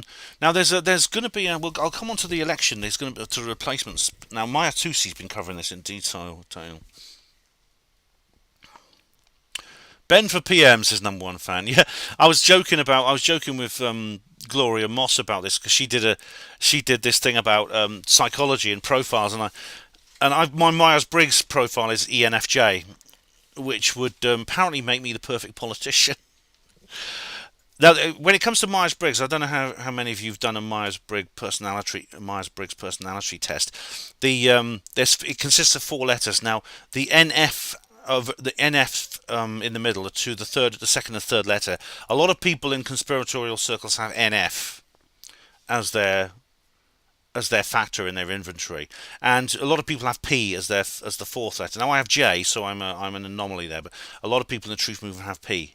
So NFPs are very, very common in the truth movement, with E's and I's in sort of don't really affect E's and I's don't really affect it. But so I'm an NF too, so that's interesting. But I wouldn't be the perfect politician, number one fan. I couldn't be PM. I would get a heart attack within about 24 hours. Probably a 9mm heart attack in the back of my head. Now, this lives matter. I would unironically prefer David Lammy, Diane Abbott ticket to Rishi.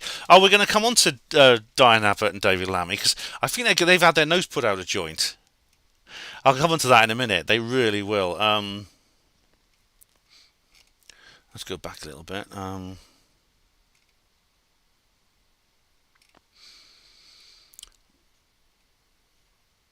I'm not bad. Number one fan, I'm not bad, thanks.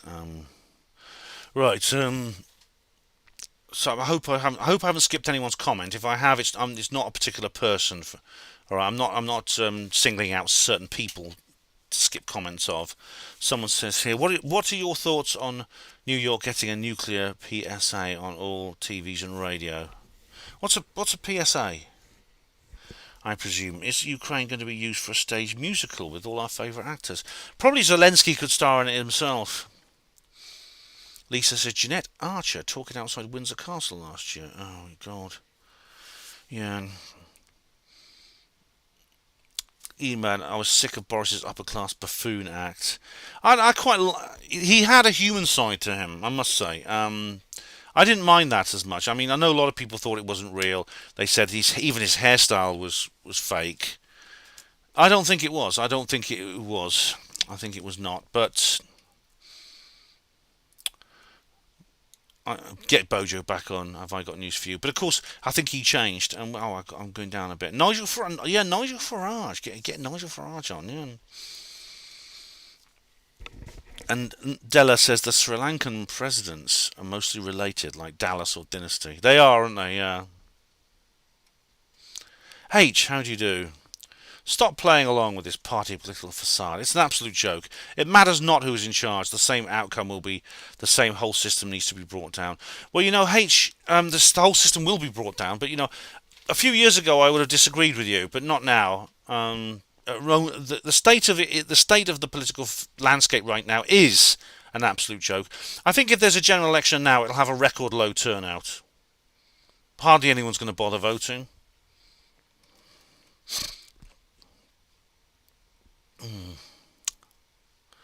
Once Carrier removes her dildo from his jacksie, there's a slim chance he'll regain his manhood. Oh, he accused Putin of toxic masculinity. Oh, woke Boris. Who'd have thought it? Bloody hell. Diego Rivera. Who will make Britain great? Yeah. The Life and Lies of Boris Johnson. Yeah, that's it. Is there a YouTube link of that? Yeah. Snarnock. Bemlim for Mayor of Oxford. Well, I could do. I don't know. Hey, Snarnock, is Johnny Nigma still here? Perhaps as Mayor of Brecon, he could give me some advice on how to get there, because he's a woo-woo running Brecon. Maybe I can be a woo-woo running Oxford, yeah. Rhiannon is an INFJ. All right, you're an INFJ. I'm the quiet Ben. Yeah, that's right, you're an introvert rather than extrovert. But apart from that, you're an NFJ, yeah. I was talking to this lady there who was an ENFP. I met one of them was an ENFP, one was an INFP. And they were sitting beside me at the conference, and that's apparently the most common. ENFP and INFP are the most common people within the truth movement. But NFs, the symbol NFJs are also present. I'm an NFJ. Both of us are NFJs, and they are still there. It's just the J that is atypical. Lisa's got she's got a BitChute link. Oh, brilliant. Ooh. Thanks, Lisa. I'll have to check that out later. Ben, do you remember when Rishi Sunak's briefcase changed from red to green in public? Are you sure it just wasn't the budget dispatch box, Rick? I'll check it out, Welsh Ripper, that link. Yeah, where are we now? Okay, scroll down a little bit.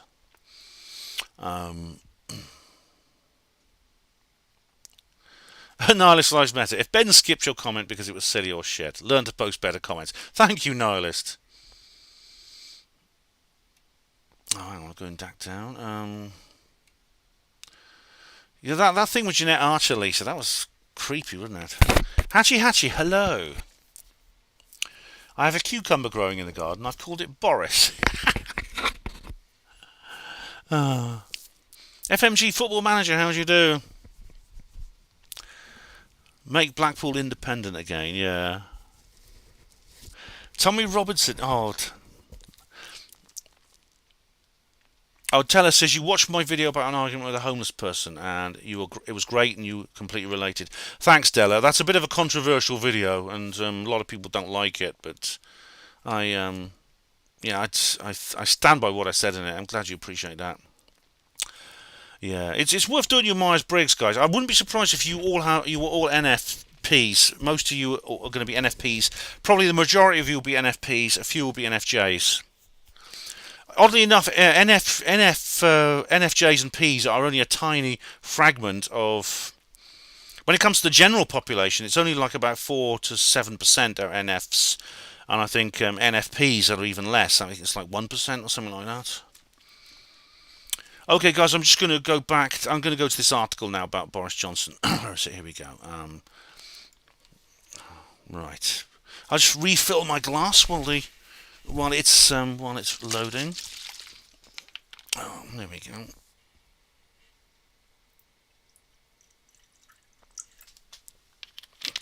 I've not finished. I'm going to have to go on a bit longer because I want to do CERN as well tonight. Got a lot to get through. I don't really have time. In my schedule, I've got to get this stuff out of the way, I think. And I'm a bit tired, actually. I'm not, I was yawning earlier on. But it needs to be done, I think. But I want to talk also about...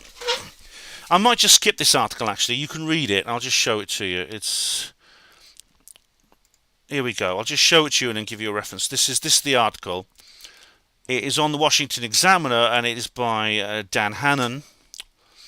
The tragedy of Boris Johnson, a hero brought down by his own elemental flaws. Yeah. And it basically makes similar points to myself. There's a great commentary on Podcast of the Lotus Eaters about this. And it talks about basically how he was elected. He was elected to by people who expected certain things from him. They expected, everyone saw him get Brexit done. He got Brexit done. Yeah, he got Brexit done, and everyone thought he's going to go on. He's going to repeal Section 230. He's going to get rid of like the what's it called, zero, the green tax and things like that. Well, I forgot what it's called now. I'll be coming on to it in a minute because there is actually a candidate for Prime Minister who wants to do all those things. I thought he could do that. He had the power to do it.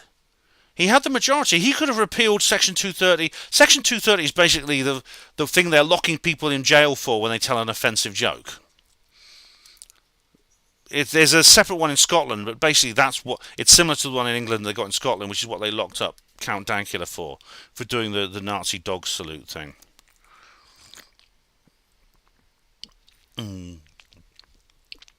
Oh, Bernie Tucker says, I'd vote for you or Colin and Miles to run this country tomorrow. All right. If Miles was in charge, there'd be free Guinness every day. Did it change colour, Rick? Well, you see, Sunak, as we've already said, has already planned to stab Boris in the back even before he had his opportunity. And of course, he was the first one to resign, wasn't he? Yeah. Oh, Rihanna says if Miles was Prime Minister, everyone would be too scared to speak. No conversation. He'd have to come out and do Prime Minister's question time, and they'd be knocking on his office. Feck off! I'm in edit lockdown. Yes, Snarlet, there was a candidate who admits she's a conspiracy theorist. We're going to come on to the candidates now. I'm not going to show this article, you're going to read it. I'm not going to read it out now. But let's just have a look at the Conservative Leadership Challenge. Now, this is where it gets a little bit interesting. I hadn't expected this. Now, this may be nothing. Oh, my browser's frozen. Just a sec. This may just end up being nothing.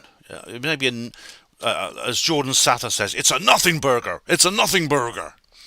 But it may turn out to be significant. It depends. Maya Tusi has done a really good commentary on this. He's got like a series of short videos. Here we go. Okay, Prime Minister. Who will be the next Prime Minister? Oh, it's auto-filled already. Who will be the next Prime Minister? Who will replace Boris Johnson? BBC. Who will replace Boris Johnson? Okay, there are... oh, there's a whole list of them here. Let me just show you them. It's better to show you this, I think. There's a huge list of them here. Now there's front runners here. Here we are. This is the actual. Rishi Sunak is the bookmaker's favourite. Chances of becoming Tory leader according to the betting odds. Sunak is way at the top. There's Mordaunt here. This is who's bloody Mordaunt. Here we are. Penny Mordaunt, Minister of State. Then there's Liz Truss. Now those three I don't think are up to, I wouldn't take any notice in. There's Tom Tugendhat. Now he is a Bilderberger. Tom Tugendhat. But there were a couple I think that I would have another look at. Now one of them is actually on the list. That is Kemi Badenoch. And it shows you how the process works here.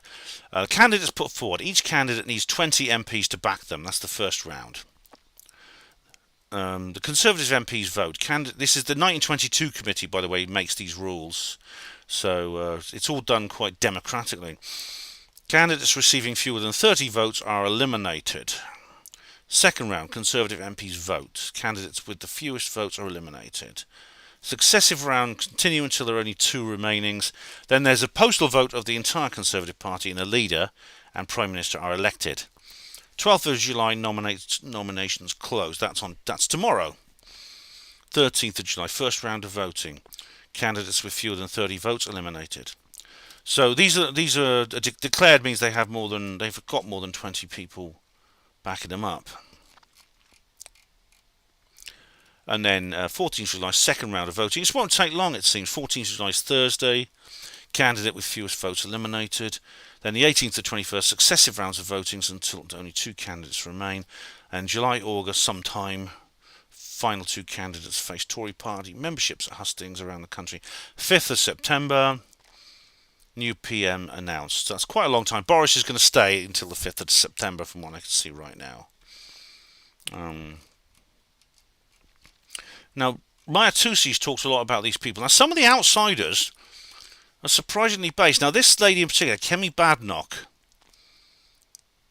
has an interesting background. Now, it's really interesting because she's kind of a sign of the times. She's the daughter of African immigrants from a working class background. Went to a state school. She didn't go to a posh school. She trained as a software engineer, spent some of her childhood in the US and Nigeria, her parents' home country. She went on to work in banking and later as a director of The Spectator magazine. Former MLA at London Assembly, MP for Saffron Walden 2017. She's quite a new MP. Former Levelling Up Minister, became Equalities Minister. Then, that's interesting, you see, because people think, oh, she's the Equalities Minister. Damn it, she's going to be so woke. Wow. This is interesting, she's not. And she quit Boris Johnson's cabinet. Now let's look at her manifesto. Where's her manifesto? Manifesto. Kemi Badenoch. Kemi Badenoch announces. Oh, Maya Tusi had a thing about it. Should I just watch Maya's video? Hang on. I think maybe I hope Maya won't mind if I just watch his video, because he goes into her in detail. I'll give a bit of commentary. This is all fair use. Who is Kemi Badenoch? Here we go. Ads. No, I don't want to help YouTube. Hello everybody, welcome to a new show called Who Are the Tory Leadership Candidates? Part 1. Every day at 5 PM we bring you guys the profile of the current Conservative Party candidates for the leadership of the party. We tell you who they are, where they come from, what they've done, what they say they're going to. She's quite young. Let's just get her on Wikipedia. How old is she? I think she's pretty young. I mean, her age might put a lot of people off. Of course, the left will say her colour will put people off. I doubt if that's a factor, actually. You know, for most of them. I mean, this idea that it's tacit racism. No bollocks. Here we go. She's young. 1980. She's quite young. Yeah, and it's got a list of her things here. But she's 42 years old. That's young. That's young to be an MP, let alone a prime minister or a senior minister. All right, okay. Let's go back to Maya. Going to do and what they might really do. First, we're going to talk about Kemi Badenoch, an underdog coming out of nowhere and making a name for herself. If you look at her, you think she's going to be really woke. She's a black woman, and she's got a traditional hairstyle with the tight negroid hair. It's very traditional, but you just wait and see. In this election, and so, but who is she exactly? Well, Kemi was born in Wimbledon, London, and to Nigerian parents, and she went to Phoenix College, a state school, and while she was there, in order to fund her education and her life, she was at the same time working in McDonald's. Oh, blimey. Can you imagine Boris Johnson in McDonald's? Would you like fries with that? I'm afraid we don't have any caviar here. Get on with it, Johnson. All right. Following that, she went to university and became a software engineer. And she worked as a software engineer and analyst throughout her life. So I'm just going to go forward. I'll go forward a little bit because I'll probably get a bloody third-party strike. I bet you. Here we go. I want to see her. I don't think Maya would mind me showing this, but the bloody AI bots will end up down well. Yeah, she's here we go. Look, this is it. She admires Margaret Thatcher and Winston Churchill. Well, no one's perfect. For Kemi Badenoch. And Kemi Badenoch's views. Let's talk about them. She's against net zero. My goodness, she's against all this bloody green agenda and carbon stuff. The net zero target is arbitrary and ill thought out through. I mean, that's not. I would put it much stronger than that. I would put it far stronger than that. But that is for a mainstream politician to say that is absolutely revolutionary. She's against net zero. She believes that the net zero target is arbitrary and ill thought through. She's fighting against the system. She did support the health passports, immunity passports, but just like many other ministers. Oh, that's bad, isn't it? Yeah, that's a black mark, but... the argument they had was that, at the time, Sajid Javid and the government and the health secretary, basically, the whole idea was to use the policy and the introduction of it as a bluff to get more people to get their jabs. Well, there you go. I mean, she was right about that, wasn't she? And the whole point was that the government didn't really fully implement it anyway, and that was a promise they got from the top of the government so that they could vote on. Of course, because of the collective responsibility part of the cabinet and government, they had to vote for it anyway. They were forced to do it, but it is what it is. That's one flaw, I guess.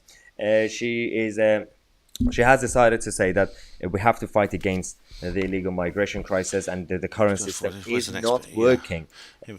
She's who want to be obstacles. We should point out that illegal immigration has increased massively under Boris's government. I think it's doubled. And this is interesting. Kemi's strength is on free speech. She is against the government's online safety bill that threatens our free speech. She doesn't really care much for people who are overly sensitive and try to restrict our freedom just because they get offended over a simple joke. This is a big issue.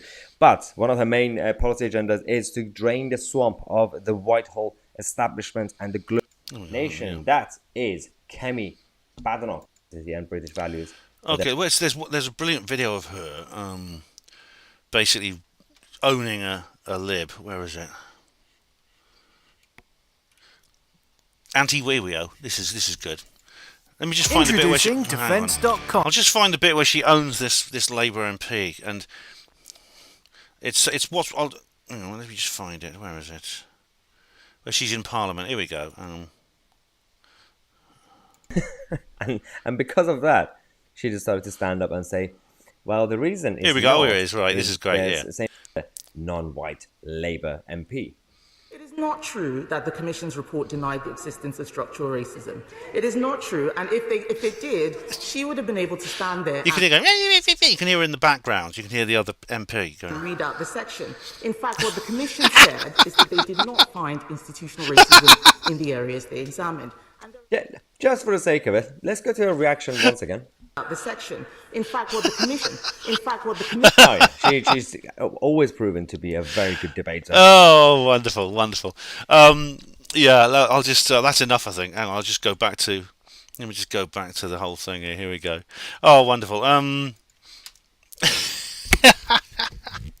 Oh, it's yeah, I mean, it's kind of a weird. There's a weird kind of like double-sidedness, because of course she, as a black woman, the daughter of Nigerian immigrants, she's essentially a sign of the time. She could be in a position where she's now in a position where she's a few votes away from running the country. Now, some people in the distant right won't like it. They'll reject the idea on that alone. They will essentially. I think they will. Some people, I think, in distant right circles, I think some of the more intelligent ones, people like Thomas Barden Rees, they won't take this reaction. There are a few, I think, who will say, well, this is just exactly the same as if Diane Abbott was Prime Minister. It's not. It's absolutely not. I mean, so you see, she's not... She opposes... She's pro-free speech. She's against the bloody green agenda. God knows what if she ever gets real power, what else she could do. If she can stick by her guns and do what Boris wouldn't do. And as you see, she's like Candace Owens. There's no law saying someone who has dark skin has to be some kind of raging lefty wokist. There's no law that says you have to be like that. You can if you're black, you can make your own mind up about things. You don't have to be like you see that Labour MP going like that. The thing about that Labour MP who was reacting to what Kemi was saying is that she was totally disarmed, because her only response to that would be, because if it had been, for example, Boris Johnson saying the words that Kemi Badenoch had just said, would be, what would you know? You're a white male. And well, you can't say that to Kemi Badenoch, can you? You have to. She's crowbarred into a position where she actually has to address her logical point. Now, normally leftists don't have to do that, because the person addressing them will be a white male. All I have to do is say, well, you're a white male. I don't have to address what you say because you're a white male. And Snarlock makes a good point. Zuby is another one. Yeah, I love Zuby. I love that guy. He's on Getter, and his tweets. I think he hasn't been banned from Twitter yet. He's bloody brilliant. And I think another reason to hope that Kemi Badenoch will be Prime Minister is that can you just imagine Diane Abbott's face? Can you just imagine what Diane Abbott will say and what she will do? The fire she will spit. Diane Abbott thinks it's her birthright to be the first black woman to be Prime Minister.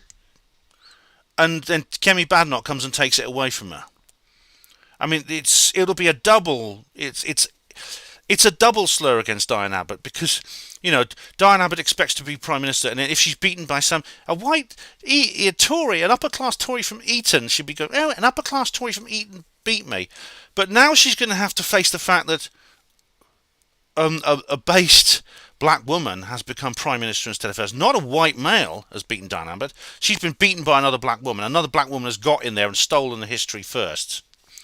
And oh my goodness me, they've actually I wanted to be the first black woman to be Prime Minister, and they've elected this Tory fascist. Oh man, honestly, just it would be for that reason alone, just to see Diane Abbott's face. I'd like to see Kemi Badenoch as Prime Minister, I would. Snarlock says, what would your Sudanese housemates think when you said that? Well, I don't know. I never talk to them about this sort of thing. Anyway, I'll go for your comments now. I'll go back for your comments about that. Alright, there's a few here. Just find out where we left. Where do we get to? Now, Lisa, I know, takes a very different view from me on this. Politicians never work for us. They all follow laid out agendas. Sunak had a website going with that header for over 10 years. Oh, it's even worse. 10 years. I thought it was just 1 year, Lisa. 10 years is even worse. Now, I don't actually... and you say sooner or later we don't need a PM. Now, you see, in the bad old days of politics, Lisa, I mean, there was a time when I would have said exactly what you said, and indeed after the backlash against 2016, it's very tempting for me to take the same position as you.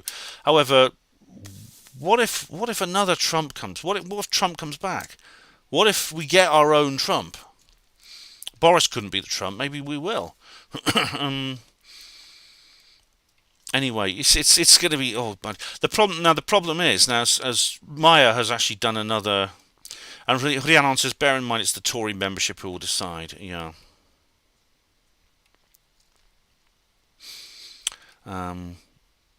Yeah. Is Ravenhill here? Hello, Ravenhill, wherever you are. Hello, Rebecca McCoo. Hello, how would you do? Yeah, Rhiannon, she's made... Kemi Badenoch's parliamentary contribution is really good, yeah.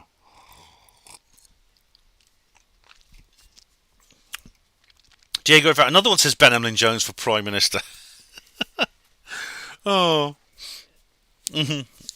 Oh, Cosmic Claire's mentioned Harari, a dangerous psycho. Yes, this is Yuval Noah Harari. Oh, Snarnock says here, Yuval Noah Harari. Yeah, he is kind of like a young Klaus Schwab, and he's the things. I can't go into too much detail right here and now, but basically the guy is a genocidal, terrocidal maniac. He's like a perfect product of the Club of Rome, Bilderberg Group, Davos, the Davos everything. Yeah. Lisa, I'm all in favour of taking things to a local level, but I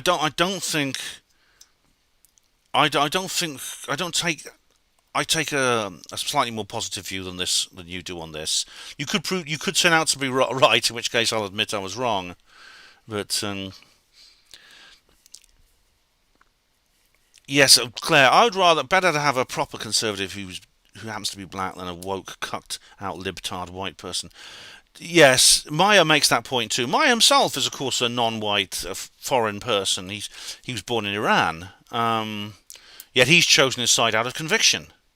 People can make their own. People can take a side for because of what they believe, what they've learned, because of the beliefs they've developed, not because of racial solidarity. They don't have to do that. Plenty of white people take anti-white positions. So, Kemi Badenoch is not anti-black. I mean, the left will interpret her as being a self-hating black woman. That's the only way they can smear her, and they will. Now, the problem is, as Maya has pointed out, that at the moment there seems to be some kind of rigging. They're rigging the game for Sunak. And Claire actually, Lisa. I think Lisa has got a point where she says that the whole thing really is, in a way, the system is designed to prevent good being done through it. This doesn't mean this process of maintaining the establishment in the system is invincible. And indeed, in 2016 it didn't work. Trump and Brexit happened. These were aberrations. Okay, so maybe I could find Maya's video about... Now I'm in a mood to... Now we've got Maya 2C open, I might as well just find the video. Where is it? Here we are. Stitch up in favour of Rishi Sunak. Here we go. Notion still continues. As I said, I will skip a few bits. I don't want to get a third-party strike. Maya won't mind, but... So stitch up in the Tory leadership election by the establishment part of the... Here we go. Yes, every 10 minutes we have some random MP announcing that they're standing for the leadership of the Conservative Party. So many of them people haven't even heard of. One of them, last night, randomly announced. This one is Rahman Chishti. Who the hell's he? Yeah, I don't know. I don't know who that is. Sorry, but he said, I'm standing to be the next leader of the Conservative Party and your Prime Minister. I think you mean Her Majesty's Prime Minister, but thank you very much. He says, for me, it's about aspirational conservatism. Oh, that is fascinating. None of the other candidates have said that. Thank you, Rahman. Fresh ideas? Beautiful. Oh, no. This, yeah, you know where it's going. Taking video. Don't even ask, because look, that's literally that picture. That's a screenshot from the video. He literally put his iPhone, just stood in front of an iPhone, just talked nonsense. It's the most amateurish thing I've ever seen. Oh, he didn't do what Rishi Sunak did then, and produce a fully a fully sophisticated video a couple of years or 10 years ago. Lisa said, because he already had plans to become prime minister back then. Yeah. There's no effort, which makes me think, and a lot of people have been speculating about a stitch-up. Because MPs in this race, the first round, they need to hit the threshold of having a number of MPs to back them. And that rule is going to be set later on today. Hopefully by the time I upload this video, it might be already changed. But around 6 p.m., 7 p.m. tonight, that should happen. And considering they already might actually bring up the threshold, so you need like 10% of the Tory MPs to back you. So it is in the interest of the establishment, especially those who want Rishi Sunak to win, because Rahman naturally should be backing Rishi Sunak. He's part of the establishment wet side of the Tory party.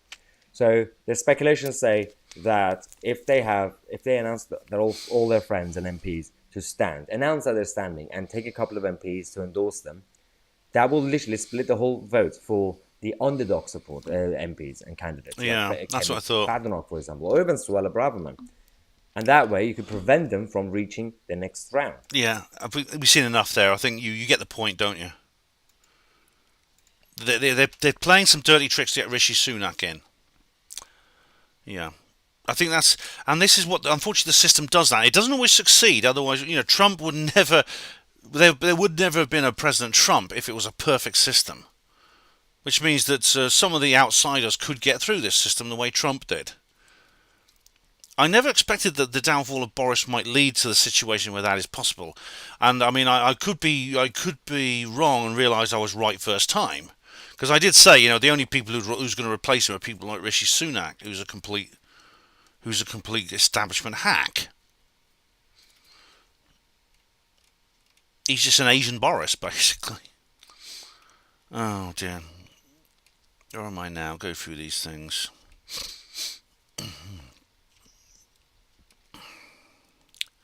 Claire says, what use do we have for Yuval Noah Harari? None. That's what he says, doesn't he? What use do we have for all these people? He did. That's his quote, Claire, isn't it? Yes, the little twat. The little shit. Oh, dear.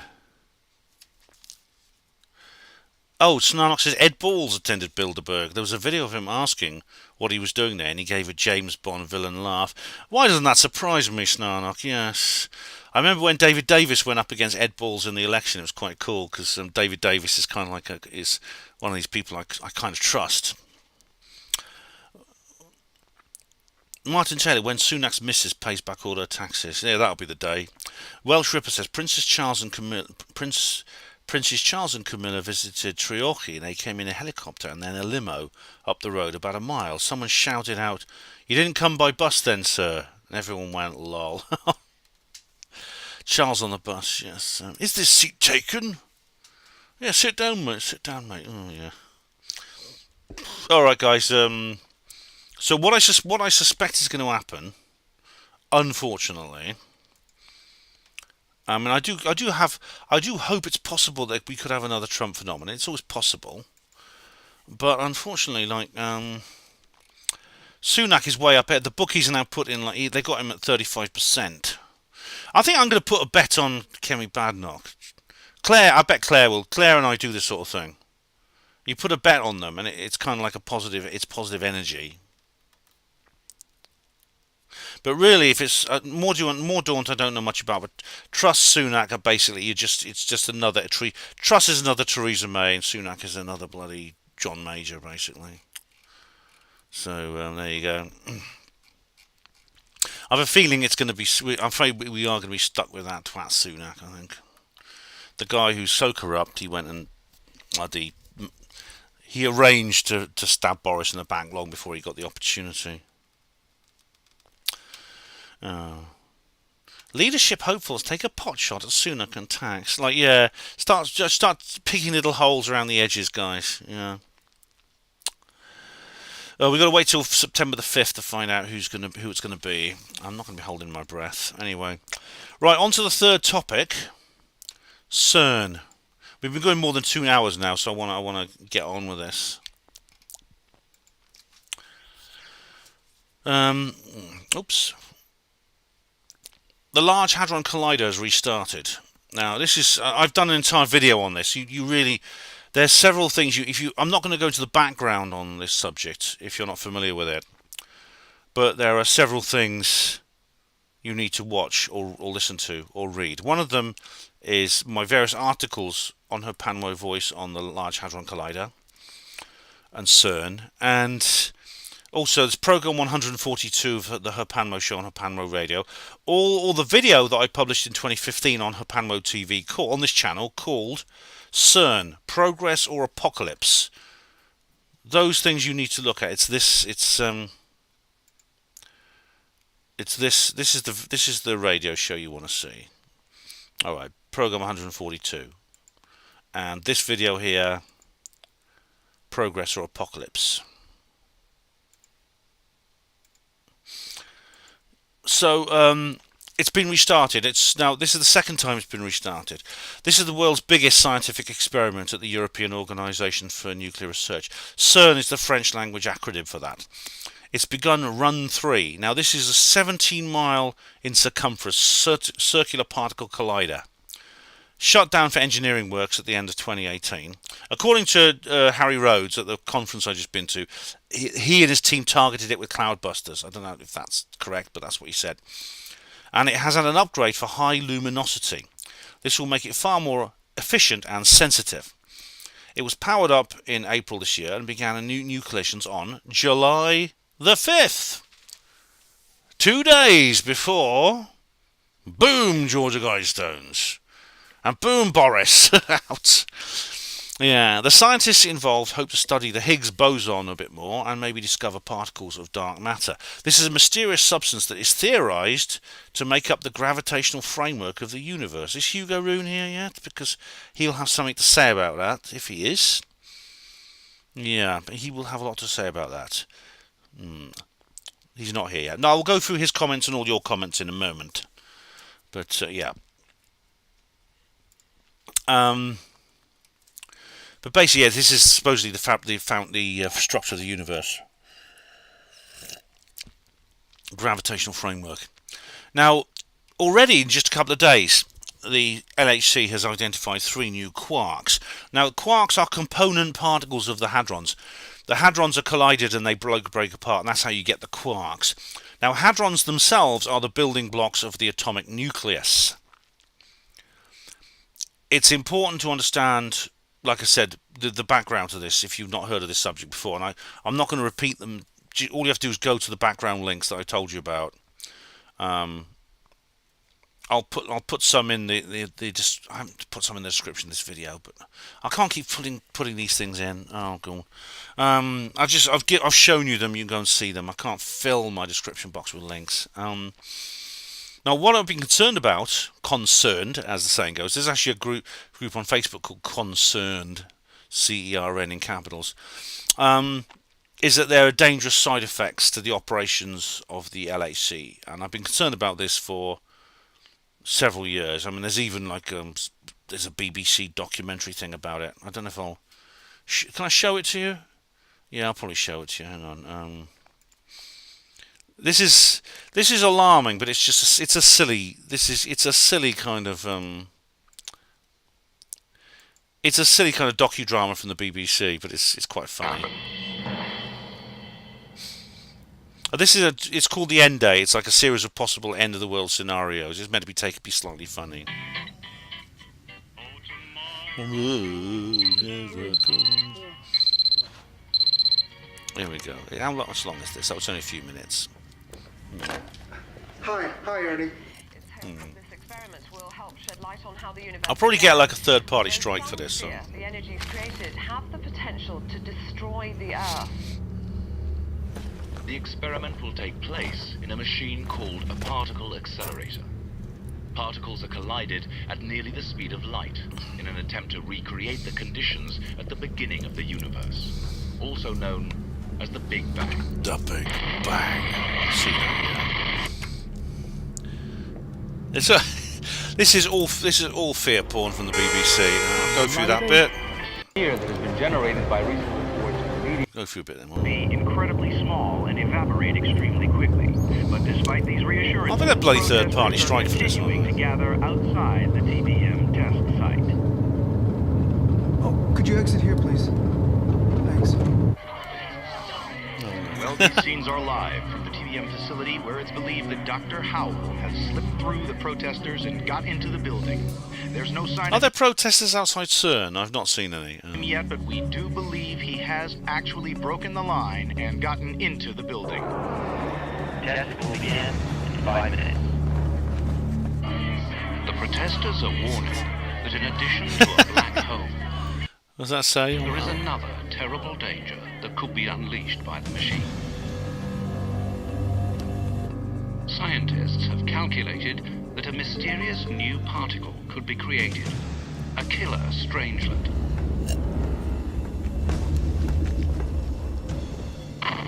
In theory, strangelets have the power to devour the Earth. Millions of times heavier than gold, they have a gravitational force so great that nothing can resist it. All teams report your destination.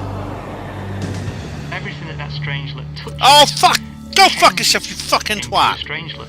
Go shit! So Oh, if you make one up in your a ass, room, you for obnoxious example, prick! then all the atoms in the room will start falling inwards towards the strangelet, and the strangelet will suck in that matter and grow and get bigger and bigger. It's disgusting. Just as we planned it.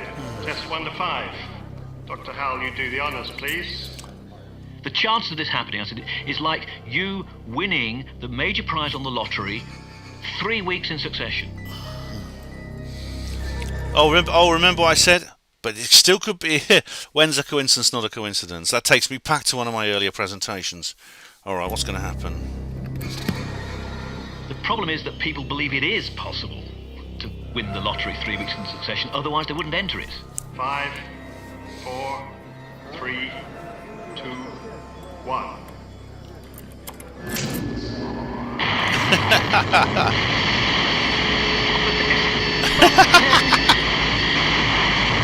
Oh my! Oh, let me say. What's it say? TVM, big boffins, not coffins. Oh, it's so funny. Whoa!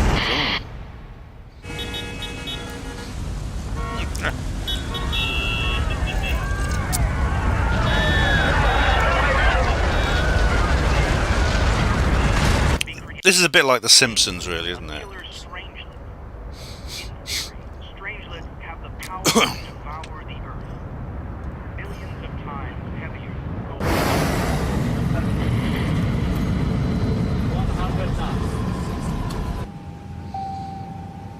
Oh, yeah. Ladies and gentlemen, we seem to have some heavy turbulence ahead. We would like to ask all passengers to return to their seats and fasten their seatbelts. We are experiencing some technical difficulties, but this is nothing to be concerned about.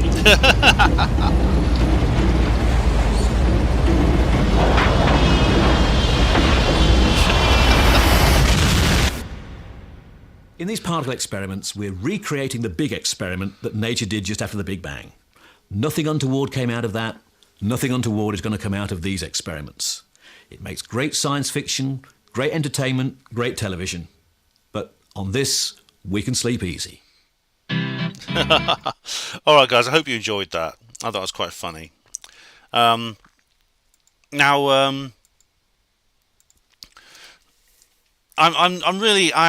not as concerned about the CERN than I was a few years ago. I mean, there are some issues I want to bring up, and people have already probably put them in the comment sections.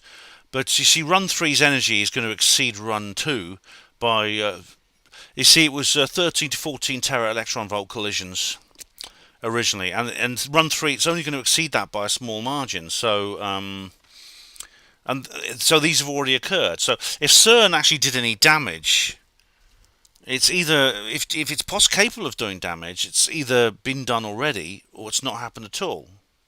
I mean, it's rather like, I'm not if I was a 20-a-day smoker for like 50 years and I bought another packet of cigarettes, I wouldn't be really terribly concerned about buying that packet of cigarettes. I wouldn't say, oh my God, that packet of cigarettes could probably kill me. I'd be concerned, well, I've smoked for 50 years, I've got to give up permanently, but what difference will one more packet make? That's kind of really what it's like. Now, no major ill effects have occurred yet.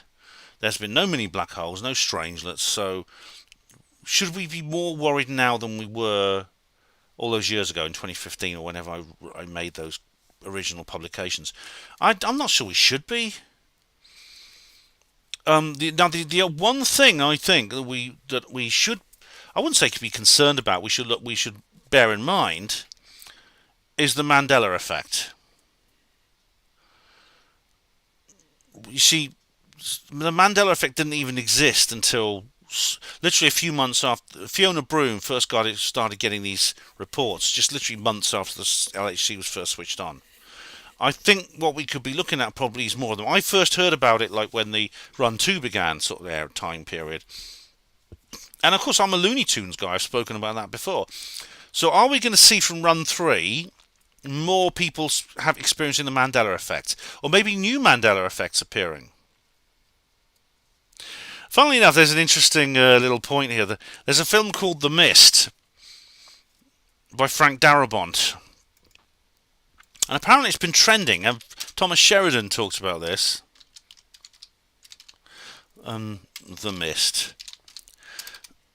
Trending. It's been trending. It's actually been put on Netflix. It's trending, apparently. Frank Darabont, Mist trending. Yeah. The Mist suddenly drops on Netflix and fans are terrified. That was just a few weeks. That was 24th of June. That's just a couple of weeks ago. For those of you who haven't seen it, it's about some kind of experiment, a bit like the LHC, which creates a portal to another universe, and these horrible creatures come through this portal into our world, like demonic entities. After an Aleister Crowley thing. I'll show you this article here. This is quite funny. Here we go. Underrated Stephen King horror, The Mist. It's based on a Stephen King novella. It's by get out the way. Get out the bloody way. It's by Frank Darabont. It's got horror fans turning into Stephen King's story that's considered one of his most underrated. These people are trapped in a supermarket when mist suddenly engulfs their entire city, bringing along bloodthirsty... piss off. Go away! Bloodthirsty creatures that devour anyone in their path. There we go. Hang on. Confirming the exciting news. Okay, so let's just find out exactly why. Fans are thrilled by the news. Many people urging others to watch it. Great scary moments. Bloody blah. Tweets. It has 72% on Rotten Tomatoes. Yeah.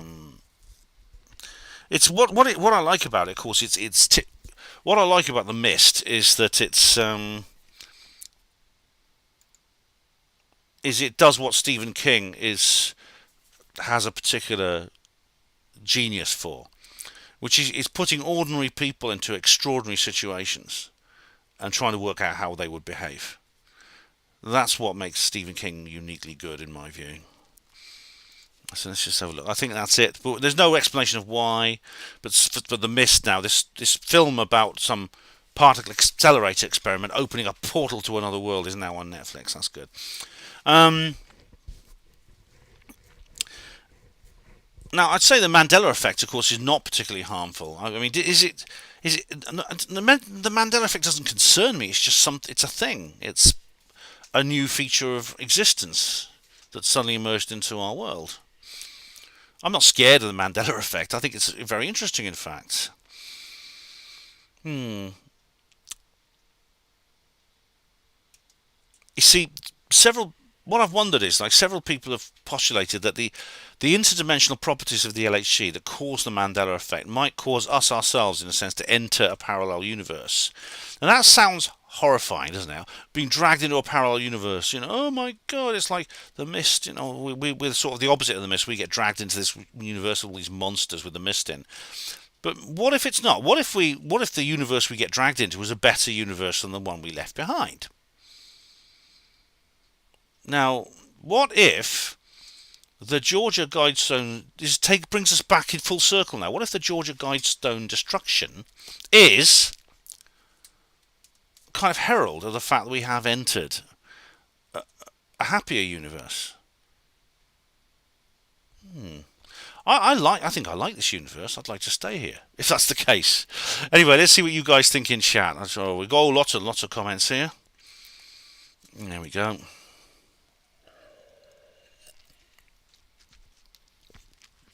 There we go. Right, let's go. Right, here we go. Go back up.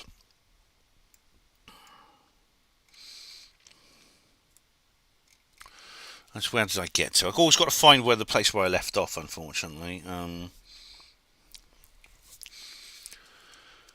right.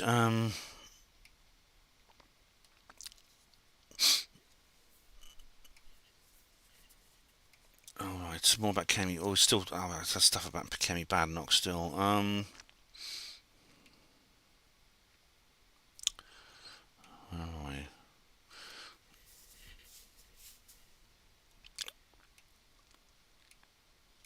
Life and Lives of Boris Johnson, blah blah blah.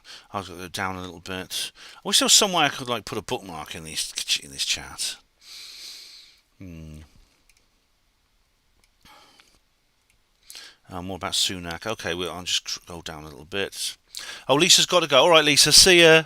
Sweet dreams. There's Tim Simpson. Hello. Hello, I'm rich. I've never done a day's work in my life. Candidates, but they all have to answer. All right, they all have the answer to solve the problems with money that's been spent. Yeah. Snarnock says, look at the CERN logo. It's just a coincidence. Yeah. I don't know if you've seen it, guys. Maybe I'll just show it to you.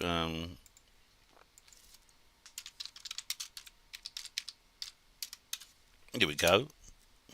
Here it is. All right, guys. You want to see this? See if you can spot it. Probably won't take you long. Yeah, 666. Yeah, 666.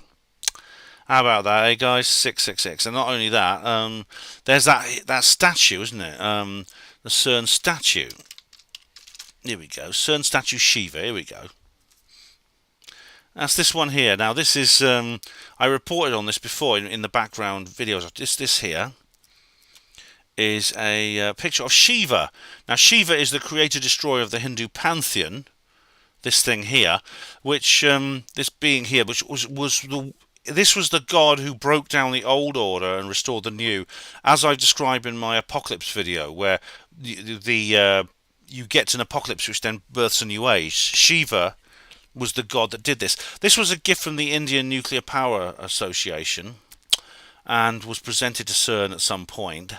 It seemed, but it wasn't put in some museum. It was actually put right out in the forecourt of CERN. I mean, it's an odd thing to decorate a nuclear laboratory with, I think, But considering the connotations of what Shiva means, what it actually refers to, I don't think there is something sinister there, I would say. Okay, so back to the comments. Is it a coincidence, Snarnock? Yes. Welsh Ripper says CERN's a bit far out for me. Yeah, but I've got an open mind. Well, Welsh Ripper, check out the background links. Claire, will it open a portal to another dimension? I bloody hope not. Anyone seen Babylon 5 Third Space? Yeah, I've not actually seen that, Claire, but I have actually seen the film Stargate, and indeed it's a series. Now, Stargate is by Roland Emmerich, and it's bloody awful. It's an absolutely awful film. But if you've not seen it, it's worth watching simply from an intellectual point of view. Hello, the Light Swallow. How do you do? E-Man, do they make vegan cheese from quarks? They make it. Oh yeah, quark, of course, is quark. A quark is actually also a form of German soft cheese. Yeah. Snarnock is Switzerland, the home of Davos, that the black nobility were exiled from Italy. That's right. That's why they have the banking system there. Welsh, I think they need to work out gravity, because that we know F all about it, but we knows Einstein fell out with a lot of top people when he said it was not a force pushing us down like they tell us. Yeah, I mean, we still don't know what gravity is at its quantum level. We don't know what particles make it work. So it's different from electricity and things like that. And Einstein said it was just curvature of space-time. Eman Padima says, I wonder if CERN is for something other than what they claim. I'm not suggesting any Mandela effect nonsense, though. It just seems a lot of expense and effort for no obvious benefit.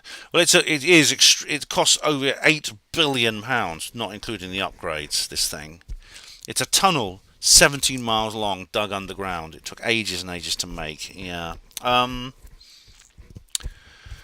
Is it some kind of like Goethe-Dämmerung device? Are the Illuminati saying, well, do they know they're going to lose? And they think, well, if we can't have this world, then neither shall you. It's one of these good dog in the manger things.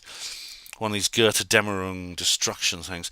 It could be. I mean, I speculate about that in the background. Yeah. Yes, I do hate Brian Cox. He's revolting. I'm sorry to expose you to the sight of that slimy head, estrogen-ridden, silky head. Silky, shiny teeth, ivory smile of that obnoxious.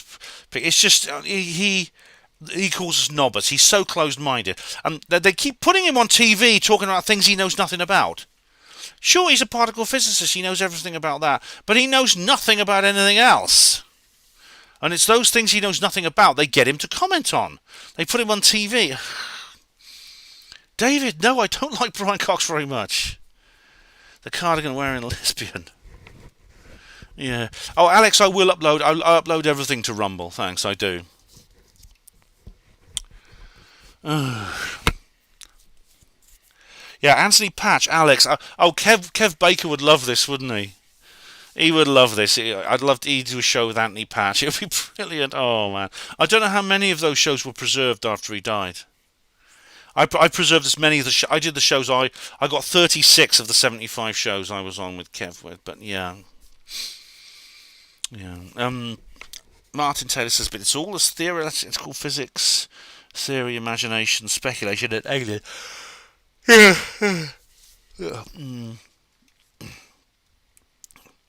Snarlock, would the good aliens want to stop it in the same way they switched off those nuclear missiles?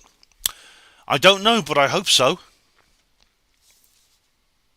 Alex Ritchie, wrong. Everything is energy. You should be concerned. Rick Horden, could you do a Brian Cox live stream, Ben? Lol. Are you torturing me, Rick? Tony Phillips, I think just the Mandelas. I think we will probably see more Mandela effects. Yeah, that's already happened. Yeah.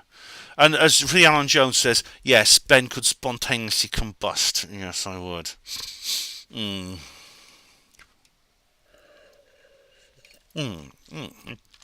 Up we go. Just got flicked to the bottom there.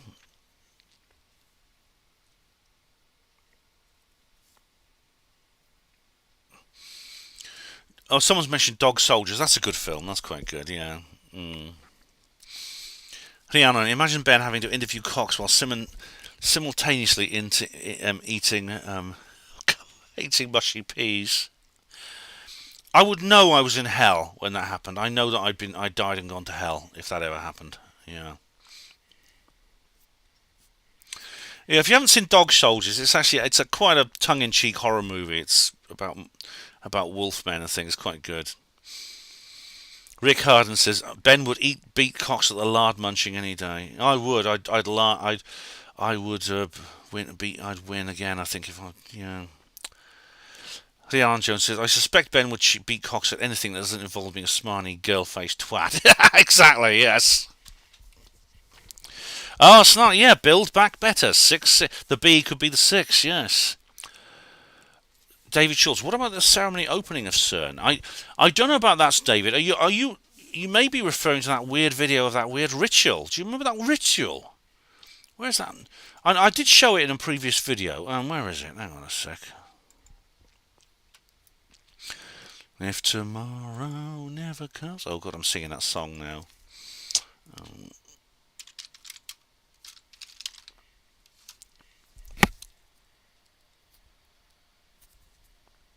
Oh, there's several. I won't show videos. Once I go down this hole, I'll be showing too many videos, and I don't want to do that. But basically, you can look it up. There's someone filming from a window comes across some weird people wearing gowns in the near the statue, wearing kind of cows, and they do some kind of weird ritual. There's also this this ballet company that do a very, very peculiar kind of dance within the Large Hadron Collider. It's very strange, and I cover it in details in the background links.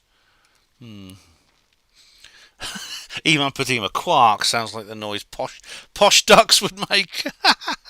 Oh, Snarnox mentions the Gotthard base tunnel. Yes, yeah. The bison shaman man wearing a goat's head. Yes. There's a topless woman in it as well, and there's people wearing weird nappy-like things and white coats. It's extremely weird. The Gotthard base tunnel opening ceremony is extremely creepy. I did an article about that. I might have done a video about it too.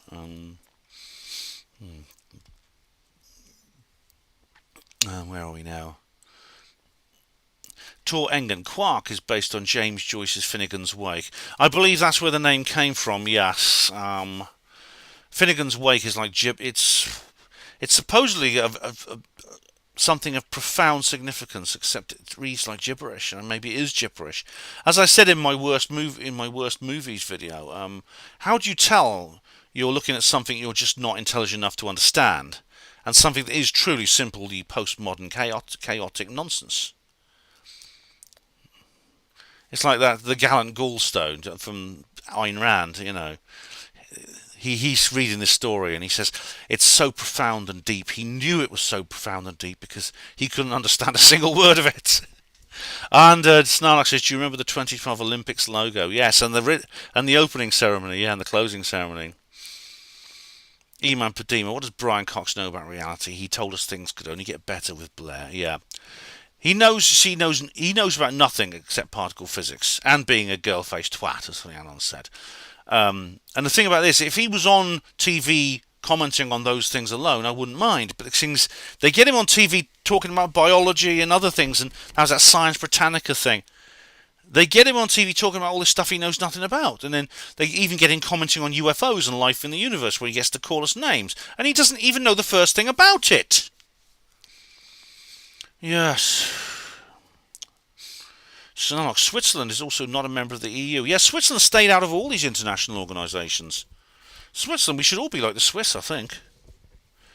Without the cuckoo clocks on the chocolate, of course. Well, with the chocolate, yeah. Cox doesn't even know anything about Doctor Who, yeah. Alright, guys, that, I think, is all I've got, except I think these stories, these three subjects I've covered tonight, do fit together, and I've been going a long time. Actually, I've been going for 2 3/4 hours. I have to go to bed, but could it be that these things are connected, especially the Guidestones and the CERN? CERN, this fight back against the symbolic attacks that we've experienced from the bad guys. This could be the good guys carrying out a symbolic attack against the bad guys, and maybe it's happened because we are now on a different timeline. Maybe we've turned a corner and we've gone down a different track. Those stones have been there for 42 years. Why have they suddenly been blown up now? People have hated them for all that time. G. Edward Griffin was writing about them when they were first created. See you, Martin Taylor. There was a fire at the Vatican, was there? Oh, blimey, that's another sign. Yes, I know, Claire. I was triggered by. I forgot that Brian Cox was in that particular video. Otherwise, I wouldn't have shown it probably. Yeah, I think that's it, Claire. I think it's something we should rejoice in. I know Rhiannon's brought up a good point about whether we're being hypocrites, but I have to think about that. But if we're not, then it is something we should rejoice in. Night, User One. Naked, oh god, stop watching the stream, find love. Oh, Claire, bloody Claire, help me get rid of this bloody spammer, will you? At least I'll just ban them. Hang on, remove, hide user. There you go. But anyway, spammer, bad luck. We're almost at the end of the stream. Take it easy, David Schultz. Take it easy. Yeah. Yeah, Claire. Oh, Claire missed Cuck's face. Good. Oh, you were lucky, man. That is serendipity indeed. But thank you very much for taking part in this live stream. The next video, I need to do another comments reply. But I have got 2 other videos already shot for you. The bases reportage and my trip to Dorset have been done. I've done them. I came back. I saw, I spoke at both of those events. They went very well. Rhiannon was there. She saw it. Night, Rhiannon. Night. Night, Snan. Thanks, Snan. Thank you very much. And look out for the next videos, the comments reply video. Look out for my bases video and the Dorset video. Really great. I'm going to bed. I've had a long weekend. I've just got back. So take care, everyone. Farewell, and thanks for watching.